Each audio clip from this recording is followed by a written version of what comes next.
And hello everyone, welcome to Trolling with Logic. It's 17th of March 2013. It's 6 o'clock in the UK, 2 PM Eastern Time. I'm your host and tech man for the evening, Zero Fight Runner, and we are a live call-in blog TV show. Also, the audio of this show is uploaded for a podcast. We talk about issues of atheism, secularism, and anything else related.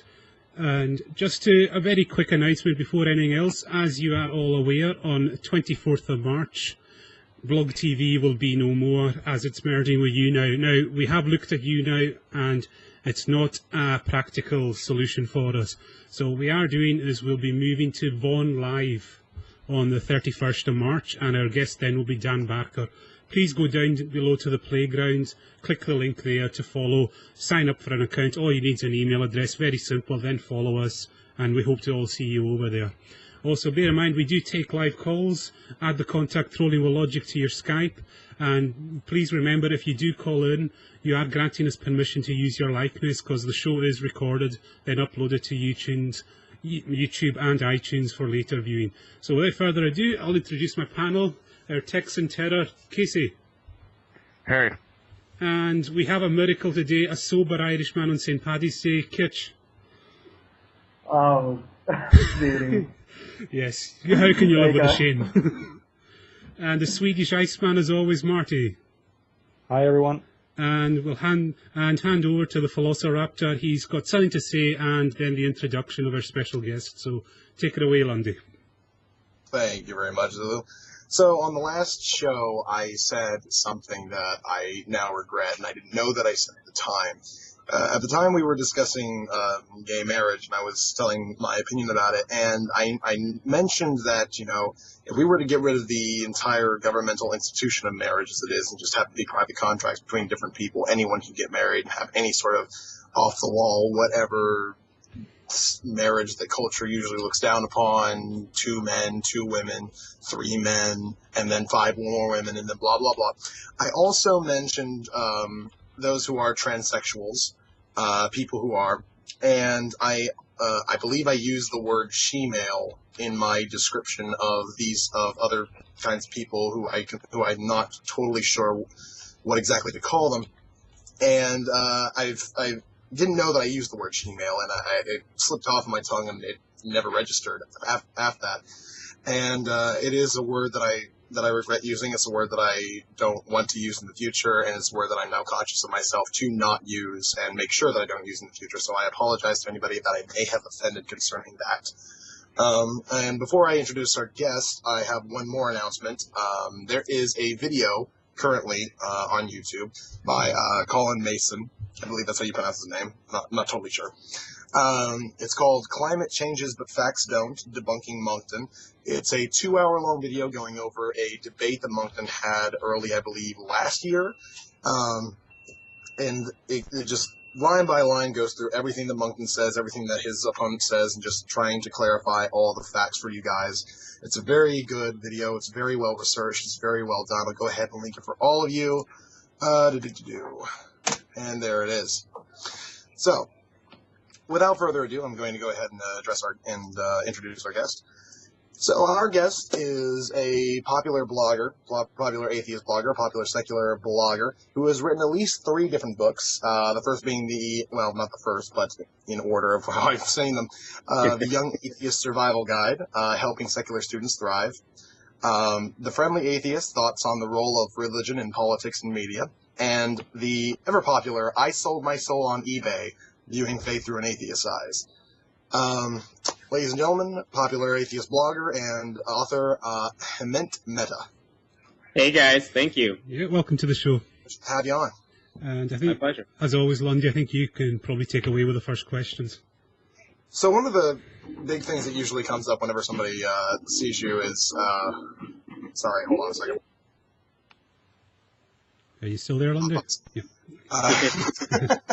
One of the big things that usually comes up, it's a great start to the show, when people interview you is the one book that you made that was actually fairly popular was the I Sold My Soul on eBay. Just the whole story behind that, what ended up happening as a result of it. Can you go ahead and explain, like, how you got the idea, how much it actually sold for, and the experience of what happened after that occasion. Sure. Yeah, the short version is I was raised in a religious household, but it wasn't a Christian household. And so, long story short, when I had been an atheist for a number of years, and I'd never been to a Christian church. So I put up on eBay something that basically said, you can bid on where I go to church. I'll donate the money to charity. It's not about that. But you can bid on where I go to church. I thought that'd be an interesting way of getting people interested in this, because you don't want to write about what you see at church if no one's going to read it. And a pastor won the auction, and he said, instead of me sending you to church for I think basically a year's worth of Sundays, which is what he bought me for. He bought me for $504, actually. And he said, why don't you go to a bunch of different churches around Chicago, where I'm from, and he'll pick them out for me. I'll go there, and I'll write about my experiences on his ministry's website. And that's what ended up happening. And the posts that I made on his site turned out to be really popular, because a lot of Christians really want to know what an atheist thinks about their church, because they're trying to reach out to me. They're trying to convert me. And a lot of times they don't like the churches I go to because, they don't represent true Christianity, quote unquote. And so a publisher caught wind of this, and they said, we'll send you to more churches around the country. And that's what ended up becoming the basis for I Sold My Soul on eBay. Well, that's awesome. You wrote a lot of your experiences on the churches that you went to. From what I recall, looking at the different posts and also reading people's responses to your book itself, the posts seem to be about how the pastors in the different churches would explain their message, how they would appeal it to a general audience. And some of them did it well, some of them didn't do it well. You recommend some take from others, learn from others in certain ways. What would you say are the positive points of the churches you went to and some of the more negative points? I mean, look, they're not going to win us over on their logic and their arguments. I mean, they're just not. So what else do they have going for them that might actually be appealing to an atheist? And I think, if they can deliver a message that makes me think once I leave, their building, that's a good sign. And some of the bigger churches, the ones that you think of when you think of mega churches, they have better pastors. They have pastors who are better at communicating and speaking, and they really know how to get you in their grips, basically. So I was totally taken in by some of that. I mean, when you leave there saying, okay, I don't really care for the Bible references, but it is important to think about how you live your life. That's a powerful message. I mean, Joel Osteen, whose TV show about his sermons are really popular, my mom loves watching them, he really doesn't go into theology and you're all going to hell. He just says, if you believe in the Bible, look at what good things are going to happen in your life.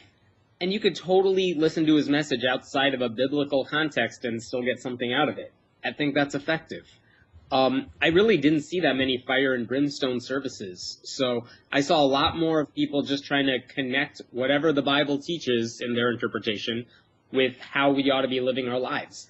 And that's going to be hard to argue against if I'm an atheist. I mean, it's hard to say, well, this church is a bad place. They taught you that you should help other people. I really can't go against that, even if it's for the wrong reasons. Obviously not. I had a similar experience growing up when I still went to church. I grew up going to a Methodist church. Did the whole Sunday school thing, did the church thing usually after Sunday school. I was part of a little bit of a youth group that they had going on. I was fairly big into it.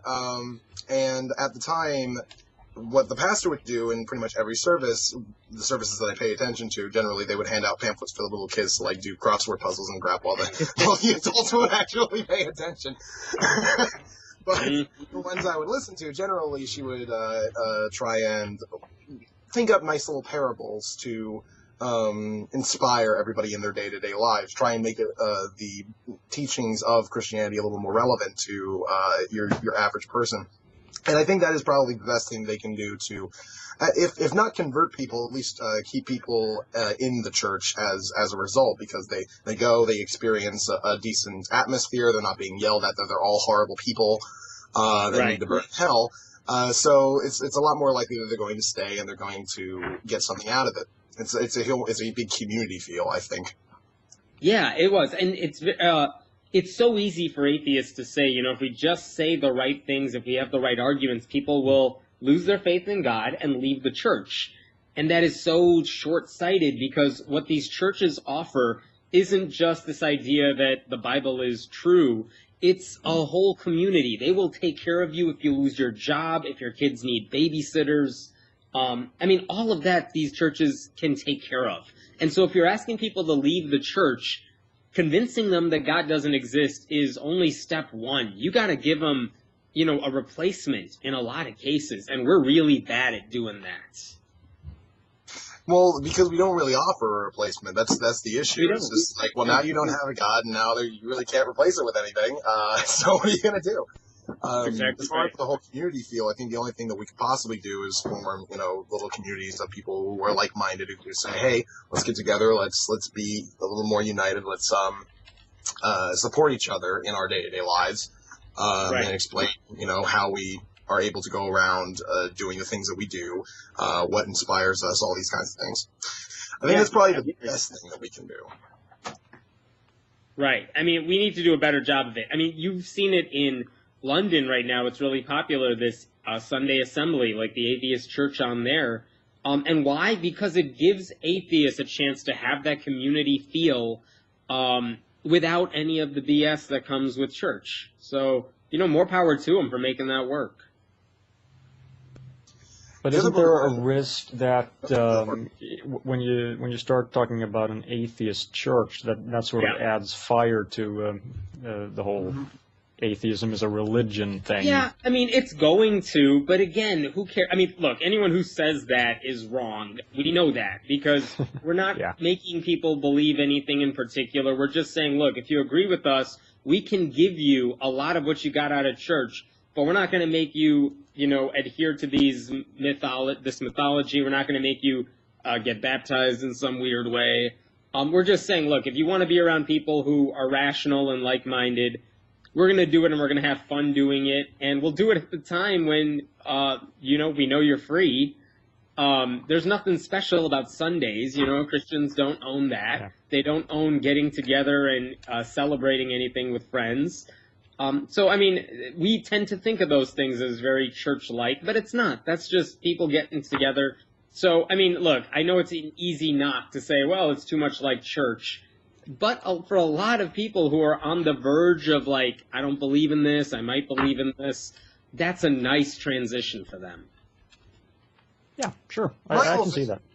My whole thing concerning these different groups is just we have... There's clubs for just about everything that you can think of. Especially when you're in high school. There's clubs for everything. There's chess club, there's video game club, there's there's computer club.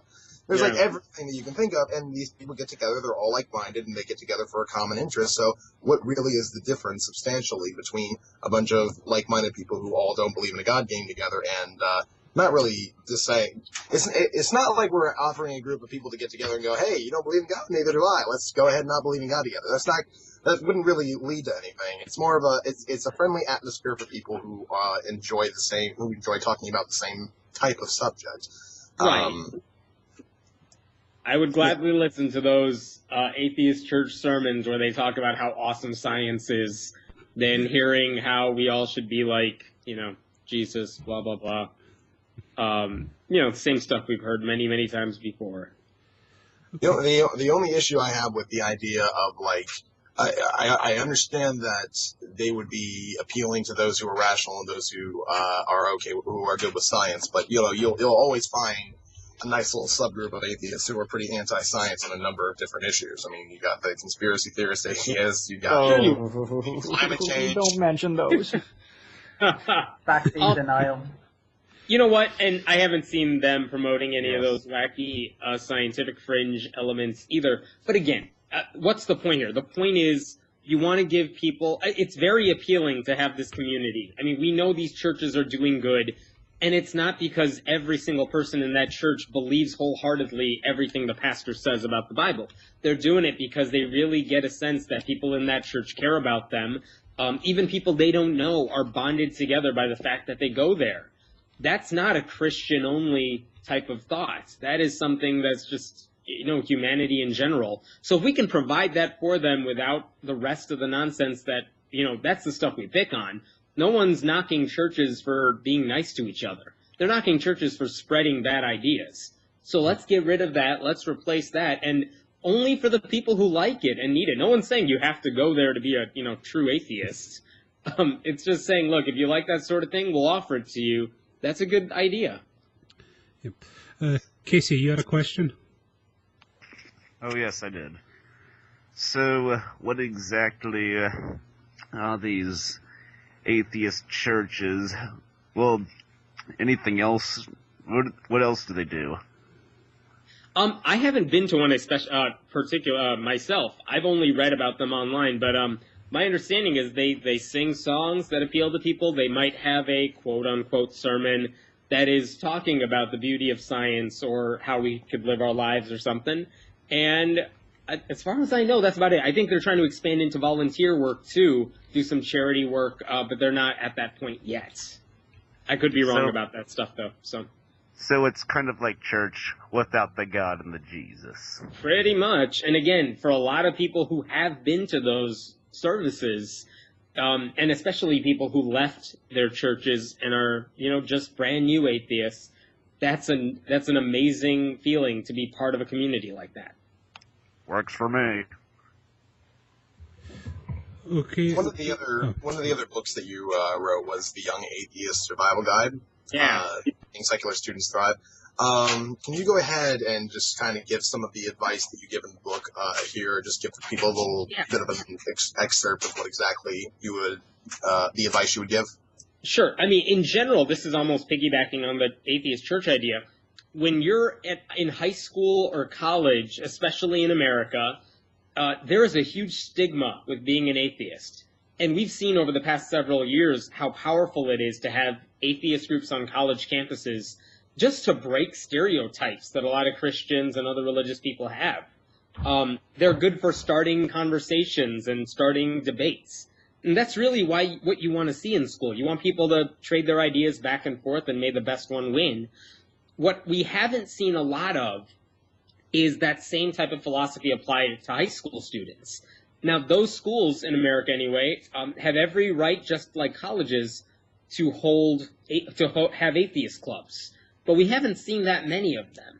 And just think of what would happen if, especially in the Bible Belt and very conservative states, if there were a group of atheist students who got together and just talked about what it means to not believe in God in their community, to raise questions about what their pastors may teach them or what their parents teach them, and just to have a nice, not anti-religion, but just, hey, we're atheists, we have doubts about faith, and let's talk about that.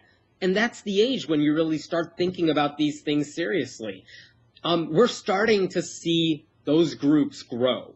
And what I talk about in the book are, look at some of the students who have been out in the public as atheists. Look at the hell that they have to go through in some cases when they try to fight about it, when they try to fight back against prayers at graduation or, a teacher who preaches creationism. When they stand up and fight back against it, they're pretty much alone. And that wouldn't happen if there were these groups there ready to support them. I think we've gotten better at helping those students, but it is really hard for them in a lot of places still around the country. So the book talks about some of those stories of kids who have been harassed because of their atheism, students who have started groups and the benefits they got from it, how administrators and teachers and parents can all help. Even if you don't believe, even if you're not an atheist, you could still support the idea that these kids need support and they need help, and you could be there to stand up for them. Okay, I think we've got a caller. Jay, are you there? Yeah, you can hear me? Yes, so ask your question to Hemant. Hello. Hi, teacher. Hello. How are you? I'm good. You put incredible point about the lack of affection community in atheist group. You said the church give the theist community full of affection and it's care. Of course, with a lot of blah blah blah and all the silly and stupid things come from religion, but on the other hand, we are lack of that community. Do you think we need put more offer to make a better community? I think the question is, what do we need that better community and stuff? I hope that's right. Yeah, I mean, Yes. it's gonna be helpful. There are people who would benefit greatly if we had those available. Again, I don't even know that I personally would be a part of that because I don't know if I need it that much. Because I have other venues to talk about my atheism. But for a lot of people who are leaving church and who want to explore atheism in a way that they really can't do, just reading a book isn't the same thing as being around people and having a discussion. And for the people who really need that, having that venue available would be great. And that's all I'm suggesting. I'm saying it would be a really nice idea. I hope the atheist church, the Sunday assembly, does spread, because I think it would help a lot of people. Like I said, I don't even know if I would personally attend one, but I really like the idea because I know it would help a lot of people. I love the idea of the group of students, atheists in the school, like a club. Yeah, Because there is a absolutely. math club. Yeah, there is a lot of all kind of clubs, but there is no atheist club. I Right, think and so. there We can need be. that. It's We perfectly need legal. that badly. We do. And you know what? The problem is, I think a lot of students who are atheists, one, they're scared of starting a group because they know it's just inviting more backlash. But two, they don't even know they can have one. And the problem is it's perfectly legal. All you have to do is start. If you have a drama club or chess club at school, you can have an atheist club. The Christians know this very well, and they have Bible clubs all around the country. And you know what? Good for them. They're welcome to do that, and they're doing what they need to do. We can do the same thing, but I think we need to educate more students that this is something they can do. So, and I also talk about in the book how we can help them do it, how we can get parents to encourage their kids, if they support their atheism, to start a group. If we have teachers who are atheists, and you know any students, encourage them to start a group, because it's good for everyone involved. Yeah, because This you is know, in teenage, children so afraid from change. So Yeah. if you encourage them to be free thinkers, even accept to be atheist or not, it doesn't matter. Right. The point is to go to free thinker, and that's after that, if there are choice atheism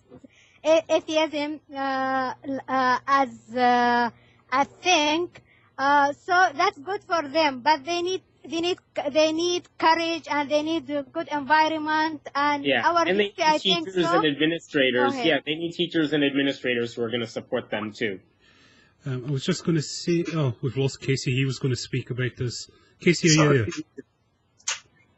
Casey? I don't know. Is he there, Casey? Casey? Yes, I'm here. Yeah, this is a Oh, yeah. this is a subject you've got some experience on here. Oh, yeah. I do. Well, speaking on behalf of as a former high school student at a Bible Belt school, well, I've actually not seen, any, as you know, I haven't seen any atheist clubs in the school, but of course, nor was there any Christian clubs. I guess I'm not sure, but I thought it was just part of the rules. But I do know one thing. I remember you talking earlier about, basically students can help,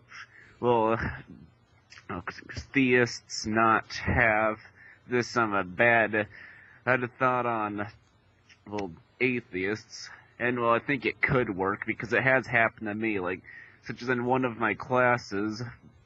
What happened was, there was this, I remember at the end of the year, this girl, she was the student, she was, I remember her saying out into the class that, before she met me, she thought that atheists were just these cold-hearted people who didn't know, and who were moralists and pretty much just didn't care.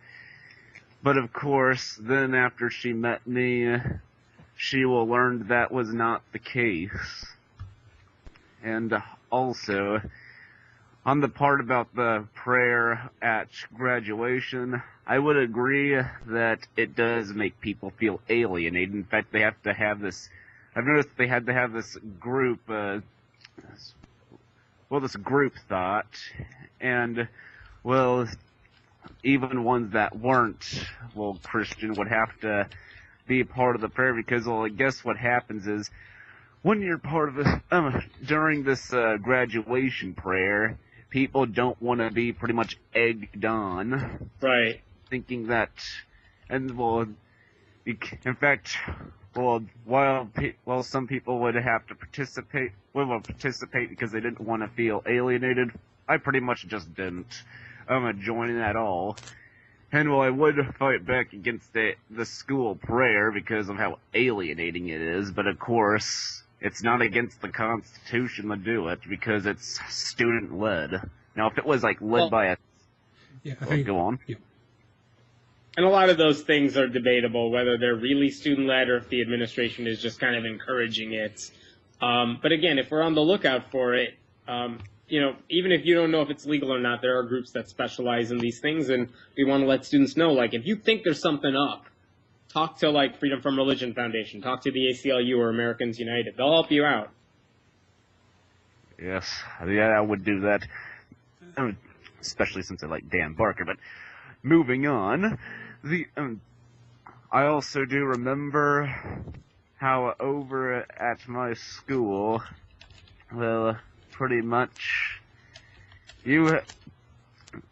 when I would speak out about my atheism, sometimes people would, question me about my morals and how evolution could have made humans. And, yeah, it was the usual bunk. Okay, we do have another caller in the queue. So, Jay, do you have another point, or are you okay to... Okay. I have that question for you. Okay. Yeah. How you put the line between you as a teacher and you as a person's belief of free thinker and as an atheist when you are in school?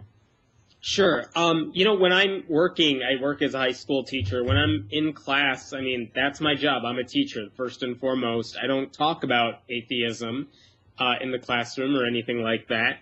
And then when I get home and I'm, kind of on my private time, that's when I write the blog. That's when I do all my other work. So, I don't know. The line is pretty easy to keep. I'm not trying to cross it. And so there's really no issue. There never has been. Perfect. Okay. All right. Thanks for the call, Jay. Thank you. Bye, guys. Good to have you on, Dick. Before we move on to the next caller, I just wanted to make a little bit of a tangential point. It's actually more of a story that happened to me when I was still in high school. I think I was a junior at the time. We had a Christian group that was generally run by pretty much everybody in my grade. Well, not everybody, but everybody who was in the group was in my grade. And they were having a sort of presentation that they wanted to do in the auditorium. Now, the people in the school, the administrators, the faculty, and all them, they were pretty much saying, hey, you don't have to go if you don't want to. But there was a very clear undertone of, you probably should go because this is a Christian meeting and you should probably go because Christianity, So there was that whole thing. But it was pretty much just people in my grade that were being encouraged to go. And it was just me and one other person who didn't want to go. And the other person didn't want to go because he was a Wiccan. So that was kind of fun. So essentially we got put in a separate room where we just kind of watched a short movie. So that's all we did. That was sort of our atheist club, kind of. But he was a Wiccan, so it's I'm really the only one. And it's amazing. In a lot of schools, there are students who may not be Christian, but then they may not be atheists, but they all want some way to get together and talk about their beliefs of whatever they are. And this is why it's so important to start groups for students like these, because everyone else is already doing it. We're late to the party. We need to get on that. And we need students who are willing to go through the hurdles and make them start up.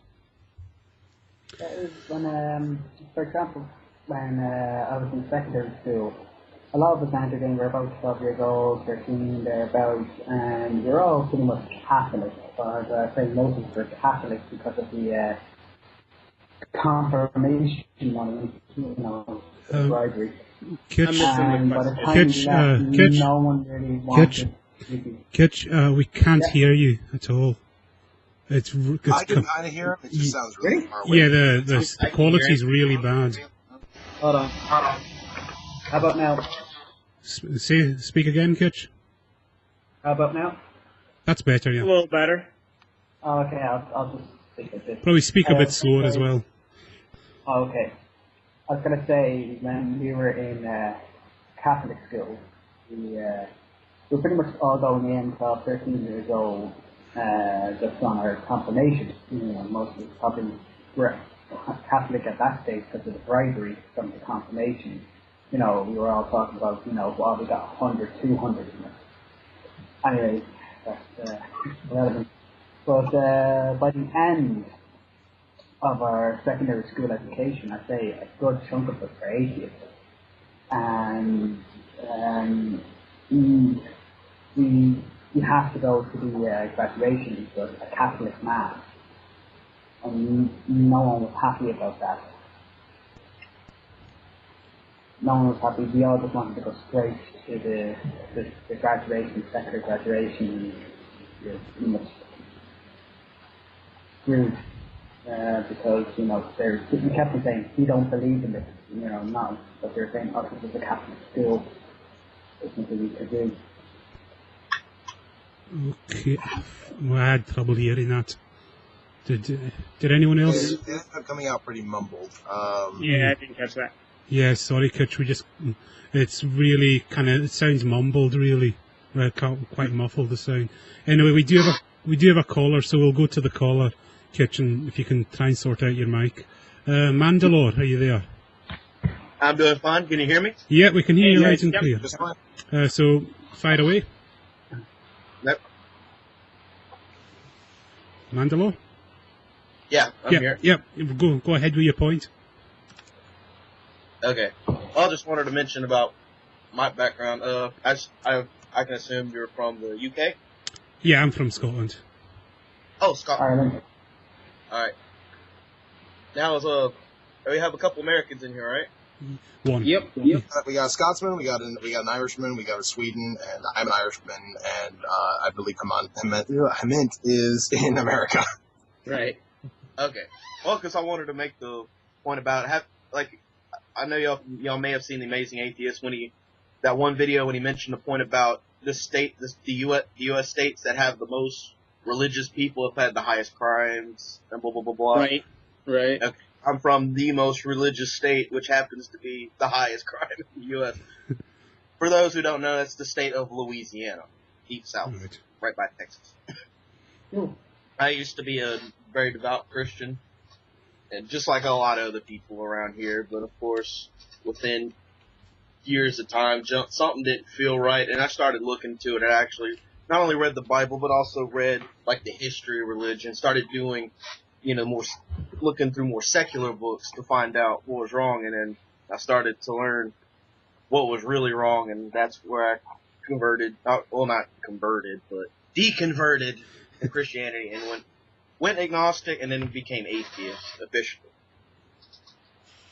And my main point is, the main thing I come to realize is religion in general, not all religion, but Christianity in particular, appears to be used as more of a form of control through fear, like an authoritarianism more than anything, or at least that's how it's done where I live at. I don't know how it's done like the UK and Sweden and all the other countries.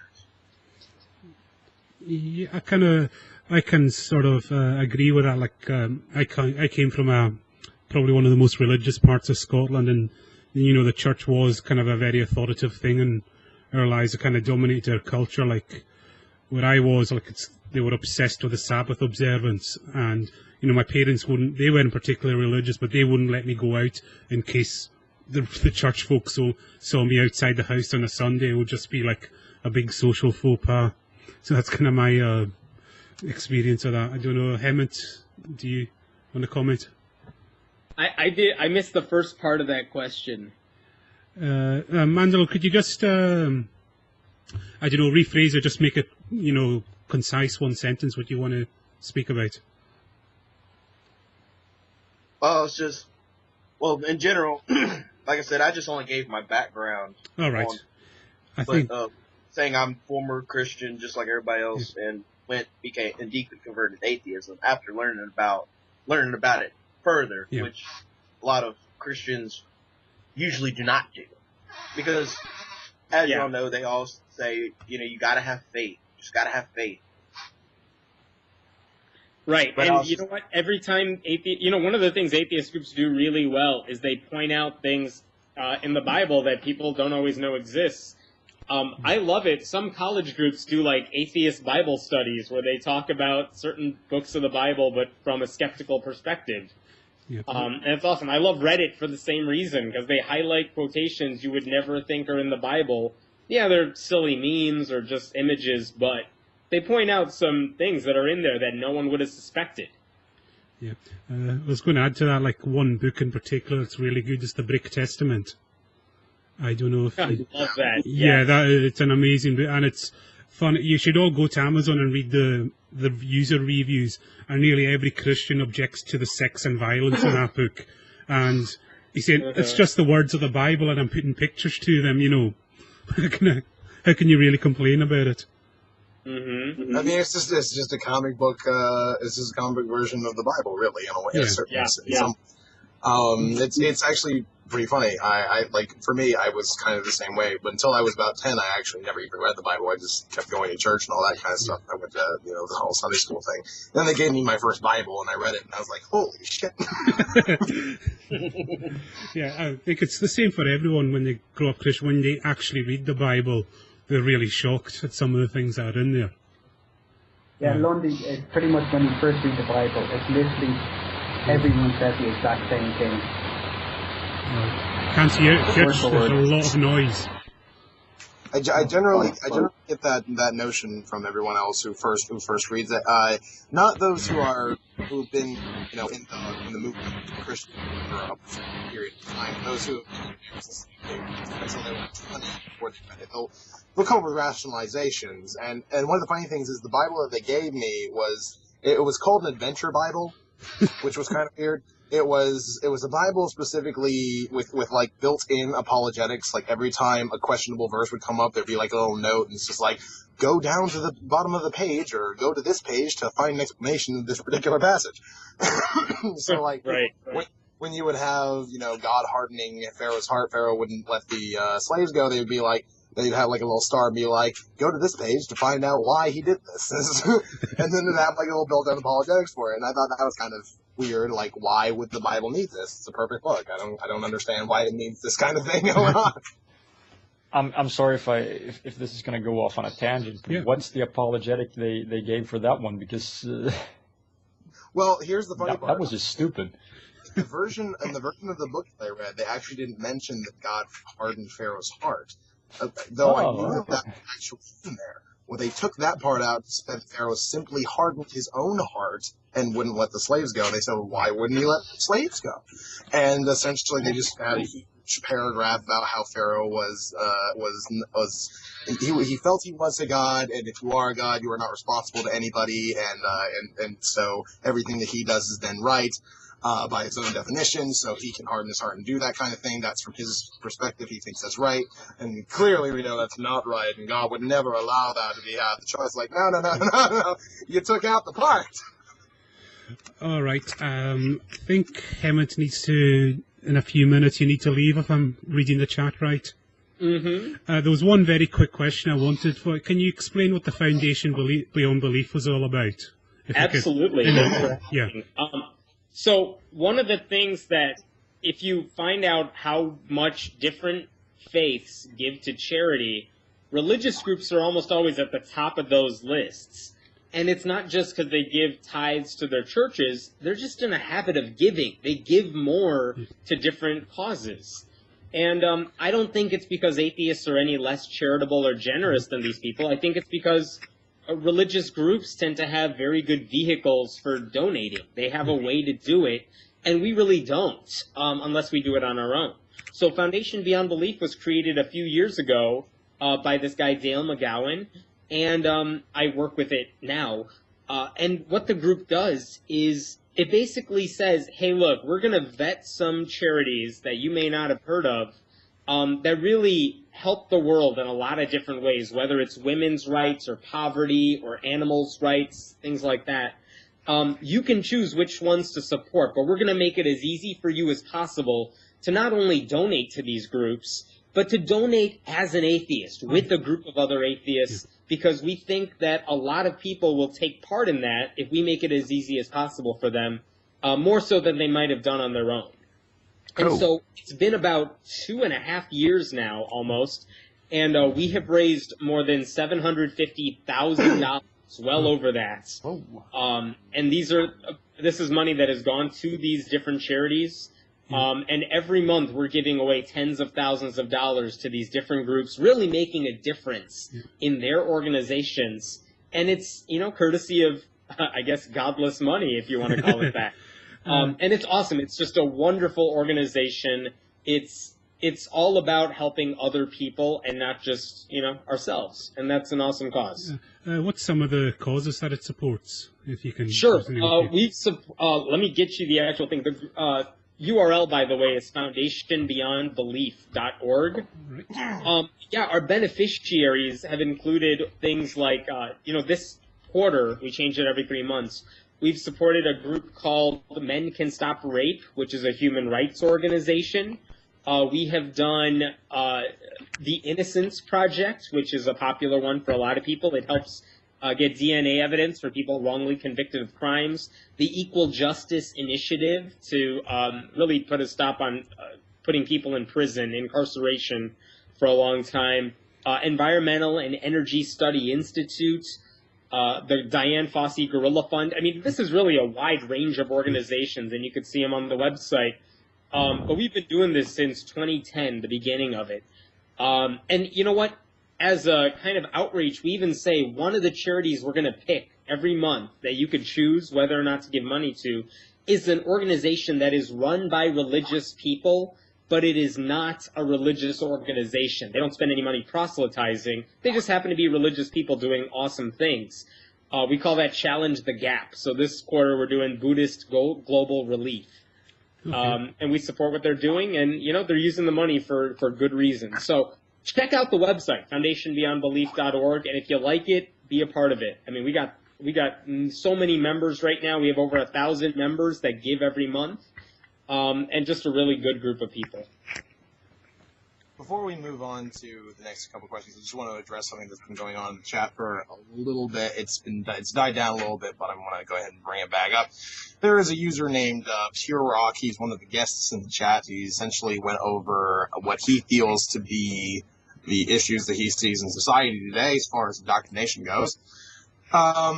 He went over the idea that indoctrination is the giving of any sort of text or ideology as if it is sacrosanct, as if it cannot be questioned, and it is ultimately right no matter what. And then he says, and it applies that the thing is forced upon the passive receiver as sacred or unquestionable, much like Catholics, leftists, Muslims, feminists, born-again atheists do. He defined what a born-again atheist is earlier on in the chat, and he said essentially a born-again atheist is somebody who says, I know that there is no God. I am fully aware that there is, in fact, not a God. I know very few atheists who do this. I don't think anybody on this panel does it.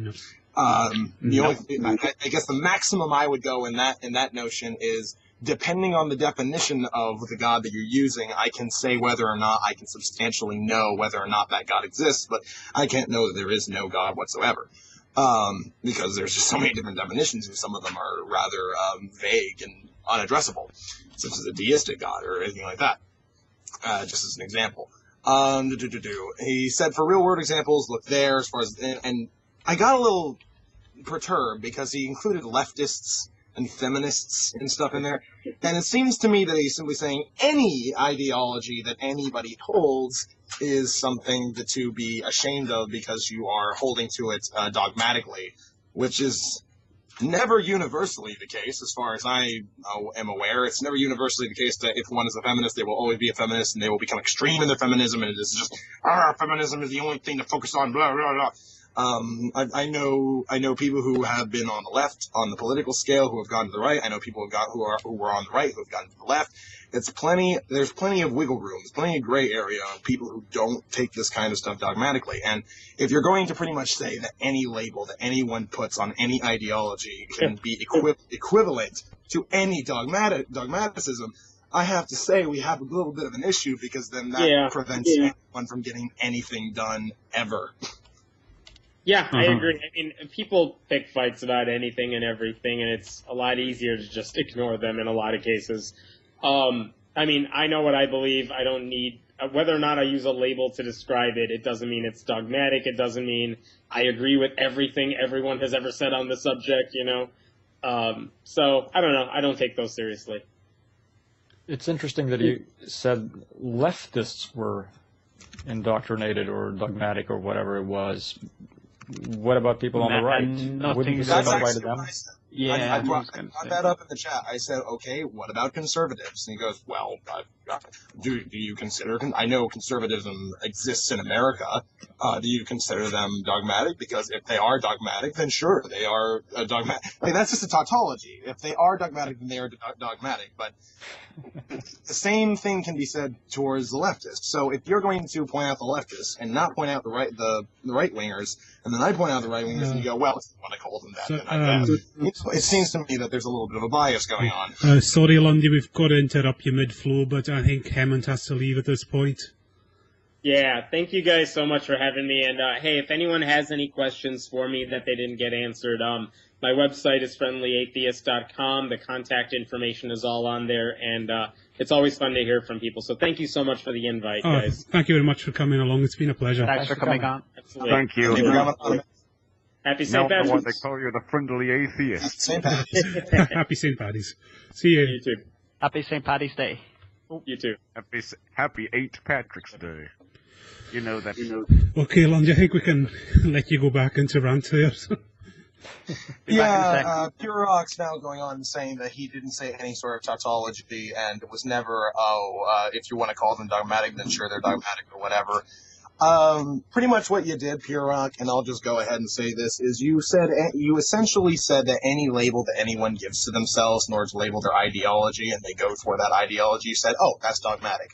No, it's not. It is simply a label that one puts on what it is that they think to save a little bit of time. That's it. That's all it is. That's all it's ever going to be. If you don't like labels in general, if you say, oh, labels are bad, well, then now you have a bigger issue, because what is your name? It's a label for you. So if you don't like labels, you might as well just abandon your name and be like, you can't call me anything if labels are bad. So now he's continuing on. You asked if conservatives are religious. I said if they submit to dogma as sacred, then yes.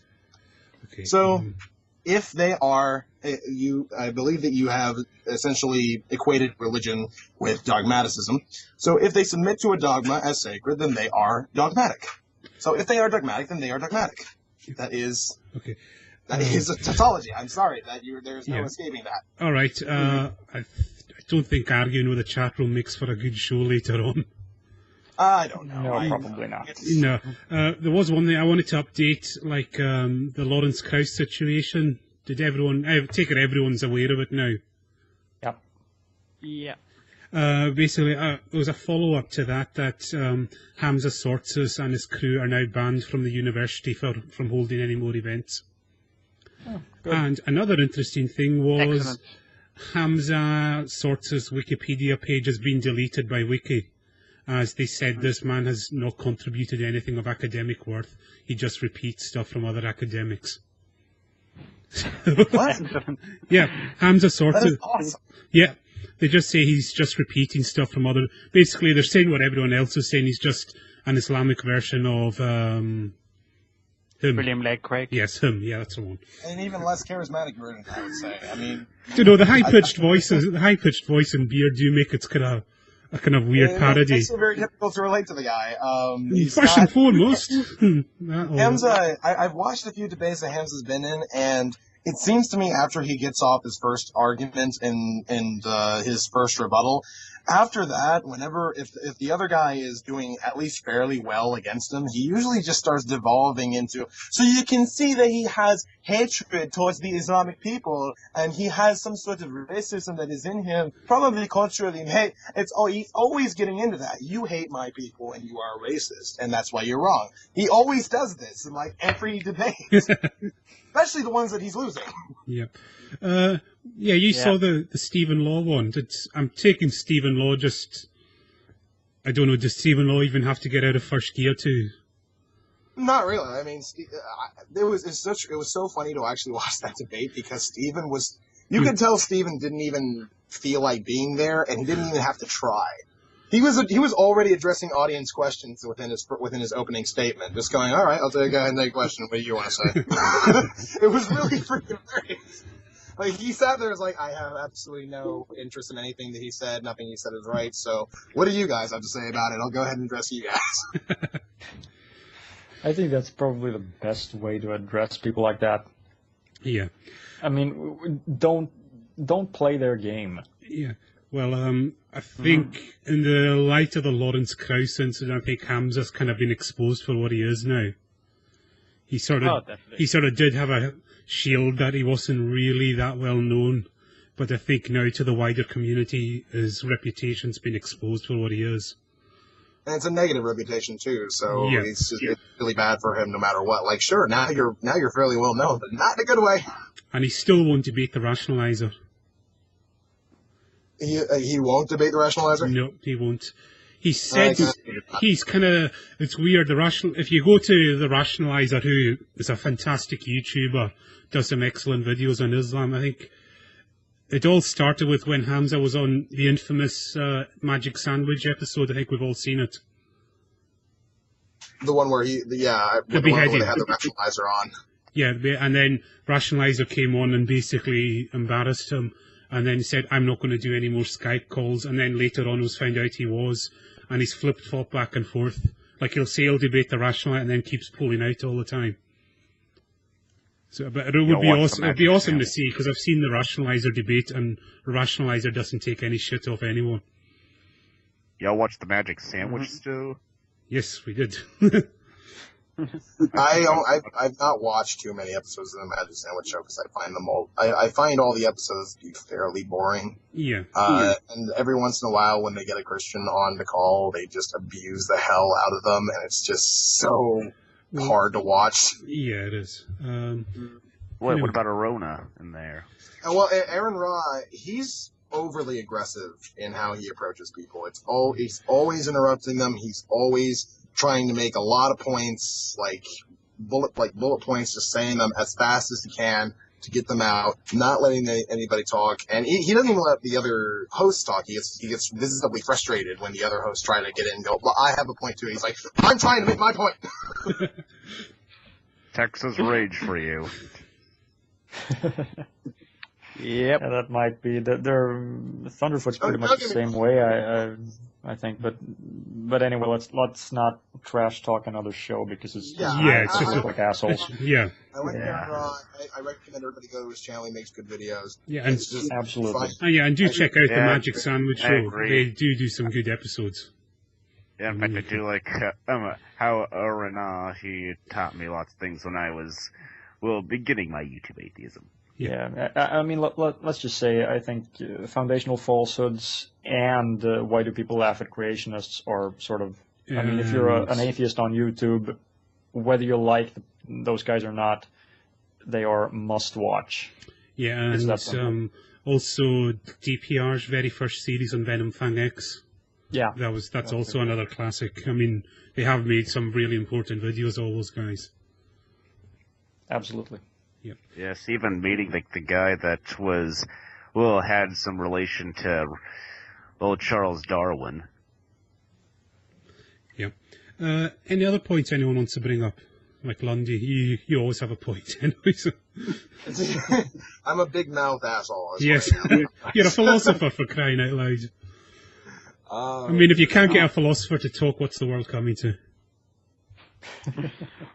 Well, let's not forget, this show does have a sober Irishman and Paddy's Day, so yes. it's always the first time for everything. Yeah. No kitchen, it is. The philosophy thing, there's a video on YouTube that it was brought to my attention fairly recently, and I was thinking about responding to it, and I think I actually linked it in chat, and you weren't around. Let's see if I can find it here. A challenge to new atheists. It's from September last year, but like I said, I just noticed it, and it's well, I'll just read from the description here. Sorry about this. Belief in God is a delusion, implies that God does not exist. You like to assert, you as in the so-called new atheists, like to assert the logical improbability of God's existence. My challenge to you is this: how do you know that it's improbable that God exists? And depends on the definition. The definition of God, she actually gives a definition of God, although it's one that I'm sure you'll love. Let me guess. Maximally great. Bingo! Maximally great, maximally powerful, maximally knowledgeable, maximally good. So are we into ontological? Here it is.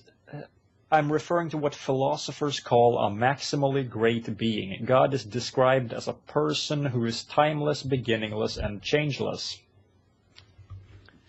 And caveat. No appeals to scientism, the problem of evil, or infinite regression. All these objections are illogical. Now, what I was thinking about was like, can I do this by just accepting those caveats? And you can do it by accepting those caveats.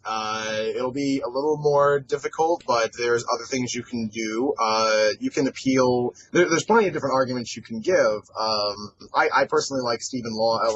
I've grown to love Stephen Law's example of using the evidentiary problem of evil, not the paradoxical problem of evil, which is essentially the problem of, okay, well, we have no reason to presume that this God is maximally good any more than we have a reason to presume that this God is maximally evil because of everything that we see around us, everything that we're capable of observing. So this God is as unlikely to exist as an evil God. If an evil God is absurd, then why is it not absurd for a good God who has the exact same amount of what you believe to be evidence to exist? If they have the exact same amount, one of them's absurd, one of them's not, so why do you believe in the other one that you don't think is absurd when it's exactly the same? That's something that I like. Like she's saying, you can't use the problem of evil. Well, okay.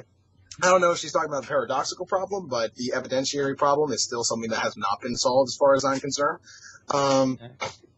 I think she's referring to the classic one, because in the video she says something about how she doesn't see any reason why there can't be a maximally great being and suffering. Yeah.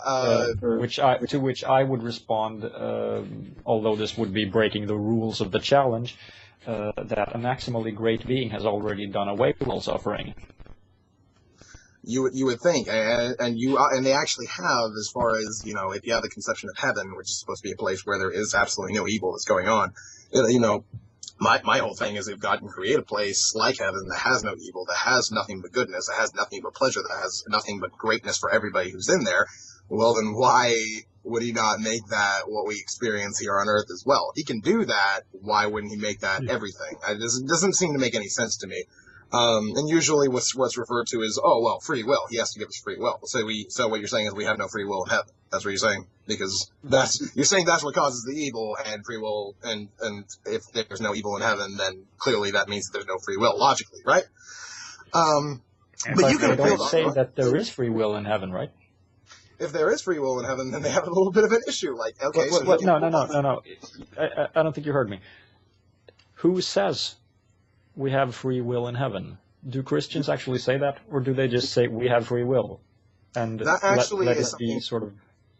I can't remember the names of the different philosophers, but there's different Christian philosophers that have debated this concept. There are some that say that it's absurd to say that there isn't any free will in heaven, which goes a little bit against the refutation given by, what is his name? Plantinga. Generally, Plantinga's refutation of the problem of evil includes the free will argument, as well as giving a little bit of analytical philosophy, giving some logical lines, giving some equations essentially to show how it is at least possible for one possible world to exist where we have free will. There is evil and God is still maximally good. Like, okay, but now we have the problem of heaven because that is also perfectly good. So you're saying there's no free will in heaven, and many Christian philosophers say it's absurd to say there's no free will in heaven because there ought to be if we're going to be enjoying ourselves. But there's the problem of identity when you take away the problem of free will. The problem of identity being if you don't have any free will, then if you had free will at one point and then it's taken away from you when you get to heaven, then how can you say you're still the same person? I believe Tracie Harris brought this up on one of the episodes of the Atheist Experience, where she said when you put a lion in heaven and it has no free will to eat anybody, is it still really a lion? True. There's other arguments you can give, though. If you don't want to appeal to the problem of evil, there's other arguments you can give. I had one that I was thinking about, which was if God is changeless, how can he be maximally great? Because it's greater to be able to do something than not to, right? I mean, of course, they don't define what maximally great means, but what I'm thinking is that someone who is incapable of changing can't change from a state of not having done something to a state of having done it. So either God has already done everything, or he will never do it. And also, this kind of ties into what I was going to introduce as a possible problem. Okay. I don't think that in itself would be a problem, but you can tie that into this, which is the omni versus omni argument. Generally, you look at omnipotence and you look at omniscience. Omniscience, the maximal knowledge thing means, okay, he knows everything that's going to happen, everything that will happen, everything that has happened. He knows it all. But with his omnipotence, is he capable of changing anything that he knows is going to happen? I don't believe he does. If he did, then he didn't know that was going to happen because he changed what was going to happen using his own omnipotence. So you can either have one or the other, and if you take out one of them, you take out the maximally great definition entirely. Yeah. Oh, also, I get a question. There was this one quote I remember hearing. It's like, does God ever play dice? Like, does he take chances? God doesn't play dice, isn't it, or something? Yeah, that's the Albert Einstein quote when he was trying to say that he doesn't accept quantum mechanics and the various rules and methodologies involved with therein. He thought it was way too random, and he's like, this doesn't make any sense. The universe. He had a problem because he thought the universe should be able to be completely computerized. That you should be able to reduce everything to equations, and it kind of screwed that up when we introduced quantum mechanics because there's a bit of uncertainty. There's a necessary amount of uncertainty in just about everything that you try to write down. So you can't write an equation that completely and utterly maps out quantum mechanics too well because it's too random in that sense. So he's like, okay, well, this doesn't make any sense because clearly that's not the case.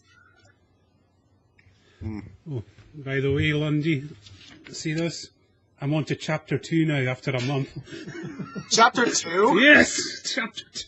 I'm finally... Zula. Yeah, I've finally managed the What is Philosophy chapter and I'm on to discovering why philosophy matters. Oh dear, this is... Don't worry, after a year I'll be ready to flip burgers like the best of them. Sorry, we can't resist the anti-philosophy jibes in here, sorry. Well, I've got to get it out to me before we have Stephen Law on, or else I can't be doing that in front of him. Yeah, go ahead. Tell Stephen Law. Oh, philosophers only flip burgers. Yeah, no. He's No, going but to look it at is. it and go, oh, yeah, I remember when I did that, like never. Yeah. No, it is. It is hard work, but it's like I always say, if I'm having to read a page over and over, it's more likely I'm going to remember the stuff that they're telling me. So, it's like I say, it's hard work, but I think it's quite rewarding, some of the stuff I'm picking up in the book. I've actually never read Philosophy for Dummies. What did you get from the first chapter? It was just a breakdown of what it is, and a very, very basic breakdown. And just the different kinds of philosophy, like epistemology, ethics was the other one, and I can't mind the other one off the top of my head, but that was the two I remember. I know what epistemology means now. So, just how we know things are true, basically, isn't it? Epistemology. I think that's actually something that should be taught in high schools. Yeah. I think epistemology is something that you ought to teach. That along with critical thinking, because epistemology, when you actually teach it, when people get a basic grasp of what it is, it helps you avoid certain pitfalls, and it helps you avoid certain arguments that you really that sound confusing at first. Like, I hate bringing this up because I hate this argument with a passion, but presuppositionalism is an instance where if you understand epistemology, you can understand, oh, you have an issue too, and this argument is unsound and not valid. So you're screwed just as much as I am if we're going to go ahead and agree with everything you said. So that's epistemology helps you in that way. It also helps you in a more practical way, aside from just like debating about God and all that kind of stuff, because it helps you understand how you come to understand that anything you believe is actually true or not true. By the way, did they go over in that chapter? Useful in teaching as well. Yeah. Did they go over in that chapter how difficult it is to reach what is known as truth or what is defined as truth? No, it's just that's a very basic introduction to what is philosophy they give. So I think there's a whole chapter in epistemology much later. The issue I usually have with how people who are well versed in epistemology like to talk about truth is that the general consensus has currently become we cannot actually have truth as it is defined, which is justified true belief, because there's no real way. Essentially, this breaks down into a 100% certainty deal. So unless you are 100% certain about something, which is something that no intellectually honest person can actually be, then you have an issue reaching truth as it's defined in epistemology, and as a result, we can only obtain It's weird. They separate knowledge and truth. Knowledge is different from truth in some strange sort of way. I still don't quite understand it. But you can obtain certain levels of knowledge while never obtaining truth. It's weird. Yeah, it's just, and there's kind of other, it goes through the grid illusion of colours. The whole questions of are colours real and things like that. So, like I said, it's a bit mind-bending at the time, but it is interesting stuff. They might as well have gone over whether or not a chair is a chair. You gone through the what is a chair thing? That's usually a basic philosophy thing. No, they haven't gone over that yet. Oh, Jesus. There's a tiny bit about Newton and how basically it was philosophy that led Newton to formulate a lot of his laws. Oh, I remember my first class concerning epistemology. Yeah. Oh dear, chairs. The professor brought in a little chair. It was a chair with wheels on the bottom, and it was a steel chair with padding on it. Essentially, his chair from his office, and he got a text, and he set it in front of us and just went, "Is this a chair?" And we looked at it and went, "Yeah." He goes, "Are you sure? What makes it a chair?" And then we just went off on this took 2 weeks. 2 weeks of us coming in and talking about it for us to finally decide what we considered something to be a chair. And eventually the definition got broad enough that you could essentially roll a rock into roll a boulder in, sit on that would count as a chair. I remember one time, I had a cousin. He told me this story about how he was in a philosophy class, and then the teacher said, tell me how this chair is actually over here. And then, And while people thought of all these things to say, my cousin makes 100 after writing only 2 words. What chair? I remember that story. Yeah, what chair? And that is so good. I remember that story. That actually made me laugh really hard. And I'm going to say, Lundy, I've also got this book as well as a follow-up. Nigel Warburton, Philosophy to Basics. That's actually, I believe that's probably going to be very good for. I would recommend that book possibly for anybody who's currently thinking about going into philosophy in college. It'd probably be the best thing for you guys. I remember Nigel Warburton. He's the head of the philosophy department at Open University in the UK. Mm-hmm. And the only issue, you won't have this issue because you're in the UK, but okay, so in logic, there's different systems that are sometimes used, different systems of axioms that are used, and in Europe and in the West, there are different systems sometimes used as far as logic is concerned, and that actually caused a little bit of a problem. That caused a little bit of a problem when I think Wisdom in Nature 7 made a video a long time ago where he was criticizing something William Lane Craig said about how logic works. And some people came on to him and said, actually, you're wrong about this particular issue because of this. And they got into a bit of an argument there because when Seven was using a system that's generally used in the UK and William Lane Craig was using a system that's generally used in the US, and it became a whole let's just agree to disagree thing. Which just tends to be the outcome of almost every philosophical discussion. Let's just agree to disagree. Because what I'm getting from the books is it's not so much about the answers, but like the actual methodology is in its philosophy, basically, of thinking. Not so much the destination. Lundy? Kitch is trying to say something. We can't hear you, Kitch. I was going to say philosophy is more about the journey than it is the destination. Yeah, that's basically what I'm saying. It's more about how you think about the questions than the actual answers you arrive at, isn't it, Lundy? Sorry, what was that? It's more about how you figure out the questions rather than the hard, definite answers. Generally, I would say that that's the case. There's a lot of instances of questions that exist that many philosophers will eventually come to the conclusion is a stupid question.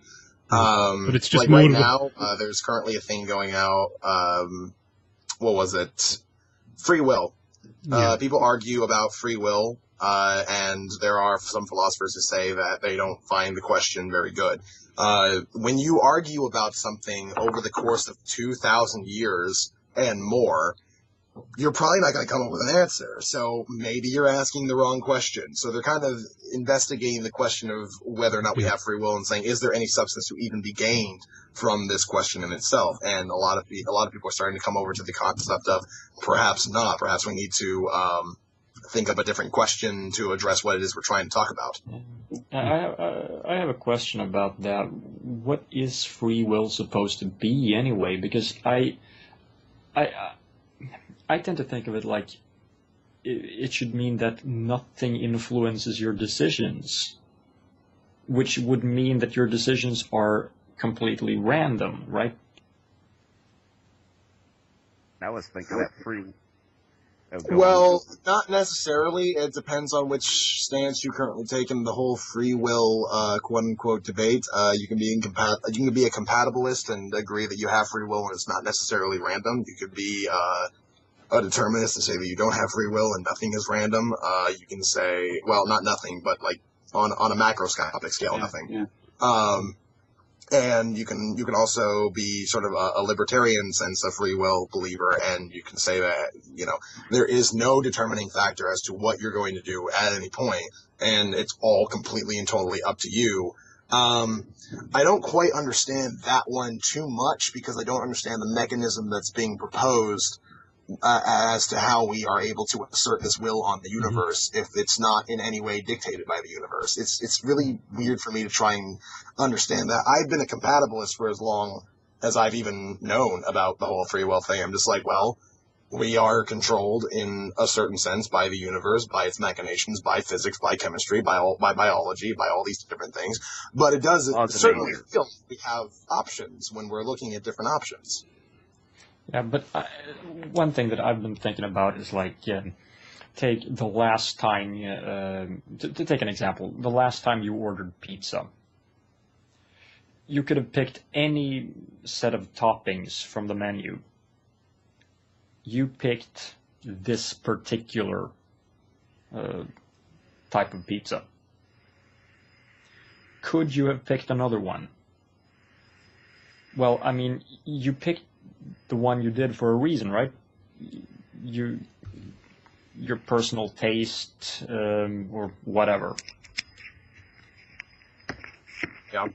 So did you have a choice? Or was it just that, like, it's stupid, but I'm going to do it. Like they say in the shitty Matrix sequels, like, you already made the choice, now you just have to understand why you made it. I would say that you see where I'm going with this? I would say there's certainly definitely an amount of outside influence to do with culture in terms of just taking the pizza analogy, because there are some toppings that you would never go for, but you might like, because, for example, in the local food court here, there's different types of curry, and one of the curries is fish head curry. I'm not joking. And I will never try that. I might like it, but there's no way in hell I will try it. Yeah. Yeah, My exactly. whole thing so there was something manipulating you. You were being controlled by certain circumstances, whether it's culture or taste or whatever. Yeah, and there's other problems that I can lodge at the example as well concerning whether or not we can say that we actually made the choice. Not that I'm saying that you're trying to lodge a problem against it, but there's a problem that is inherent within the hypothetical what if you did pick a different topping? What reason did you do it then? If you went ahead and said, I'm a person who likes pepperoni and I hate anchovies, but to prove that I have free will, I am going to pick anchovies. Well, that actually you did it just to prove a point. Yeah, you did it just to prove a point. Now you have a different reason as to why you chose it instead of just your taste, or something else dictating that aside from you. So, even though it does feel like we have a choice, even though it always does like have this instance of, I am choosing blah, it cannot be substantially said that we are in fact saying blah. We are in fact choosing blah, whatever that blah may be. So, and that's only if you look at the universe in a sort of deterministic way. A lot of people who are atheists, for example, tend to see the universe deterministically. So the general argument between the two different positions is either we don't have free will or what we have can actually be called free will. And whether or not that's a substantial enough definition of free will, it's usually between the compatibilists and the determinists that whole debate goes on. For me, I kind of figure that compatibilism seems the most likely to be true, mainly because I look at compatibilism and I look at the fact that we make choices, and I say, okay, well, part of that choice has to do with our conceptualization of the choice. We, in our minds, are able to look at the different choices. Sure, what the end choice may be might be determined by other things, like our preference, or the reasoning, or the culture, or the thought process that we were having at that time. But it's still a choice as far as whatever you're choosing. It's sort of like why I deny the argument against free will if God exists. Say God exists and he knows everything that you're going to do before you ever do it. And you do it exactly the way he knew you were going to do it. Do you have free will? I think you still can call what you have free will. Because of the absurdity, at least that I look at it within that argument. And that's if I'm going to snap my fingers in about 10 seconds, if I decide I'm going to snap my fingers in about 10 seconds, and God knew I was going to snap my fingers in about 10 seconds, I couldn't stop myself. There's no way I couldn't have done that because God forced me to do it. Because he knew I was going to do it. I didn't have any will not to. That doesn't seem to make any sense to me. That seems a bit of an absurdity to me. Yeah, the prediction isn't what makes the decision. The prediction simply tells you what decision has been made.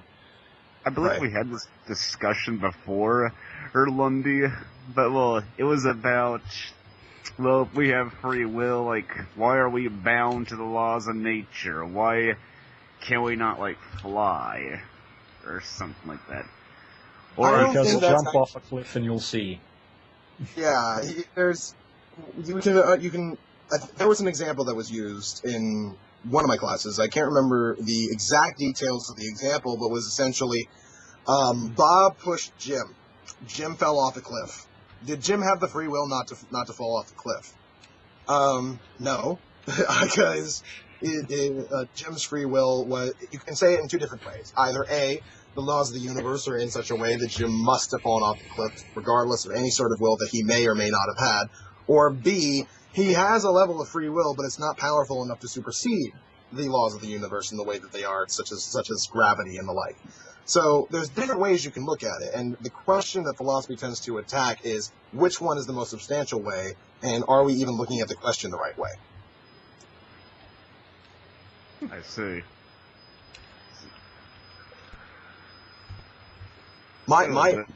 Currently, the whole free will debate is kind of moving on to the idea of not if we have free will, but how much control we have.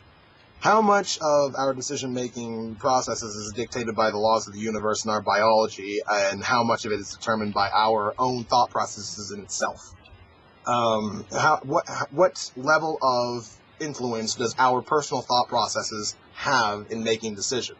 Clearly, it's not the ultimate end-all, be-all, but what level is it? So that's generally what the question is being investigated as, because we have experiments where people make the decision in their head to do something a whole 5 seconds before they actually do it. But we also have experiments of people making the decision to do it and then stopping themselves as they go to do it.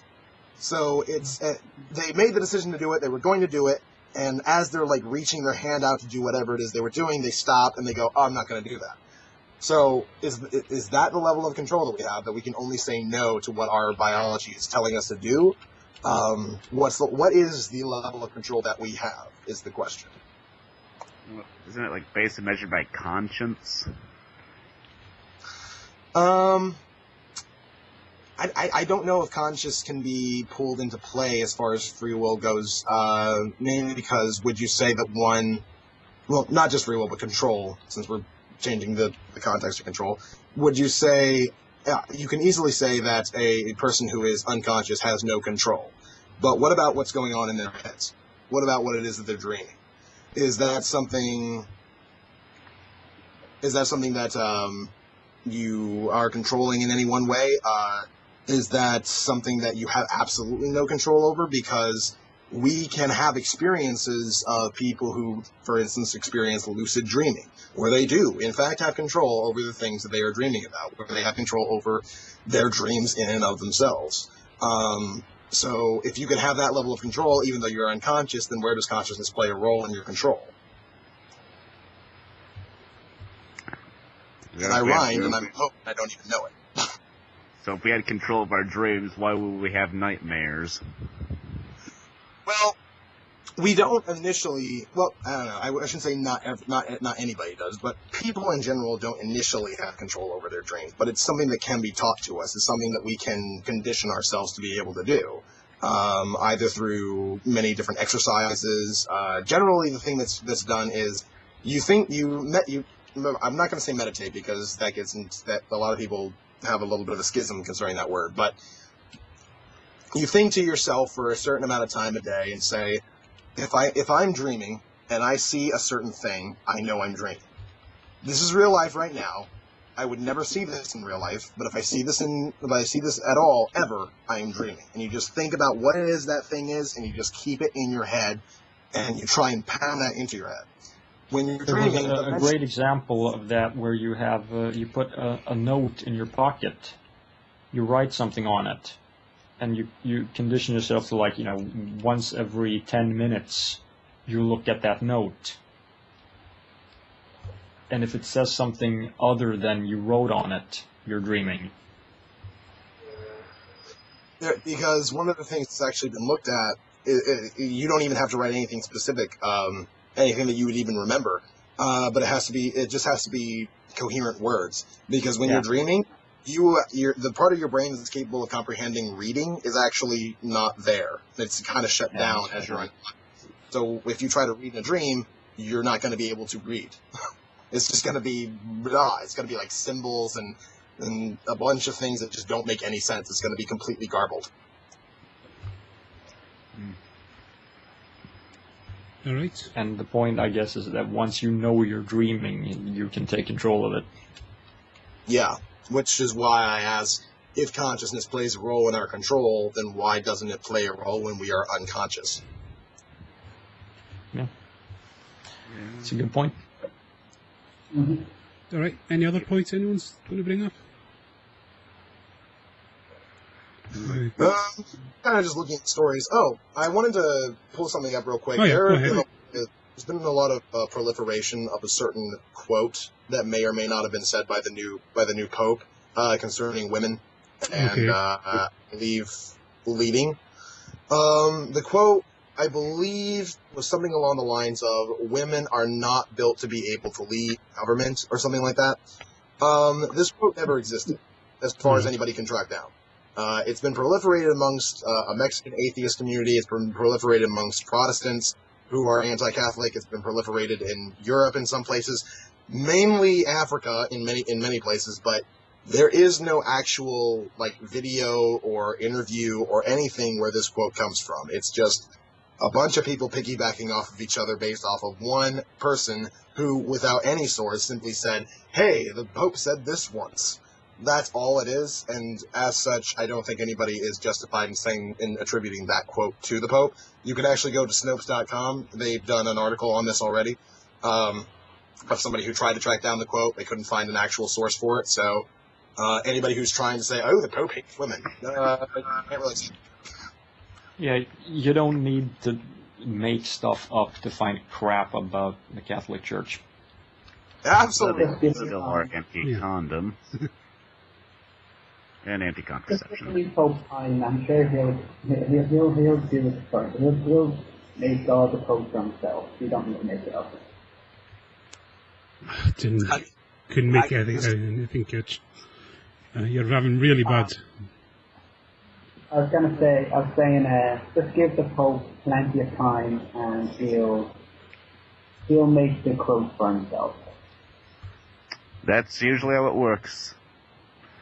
I'm actually currently on the Friendly Atheists blog right now, and one of his latest stories is quoting an archbishop.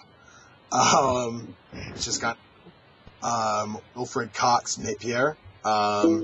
He was given the question. He was given the question of how he refers to pedophilia as a psychological condition, and he said, "What do you do with disorders? You have to go and try and put them right. If I, as a normal being, choose to break the law knowing that I am breaking the law, then I think it should be punished. From my experience, pedophilia is actually an illness. It is not a criminal condition. It is an illness." Essentially justifying every pedophilia case ever because, they're just built that way. They can't help it.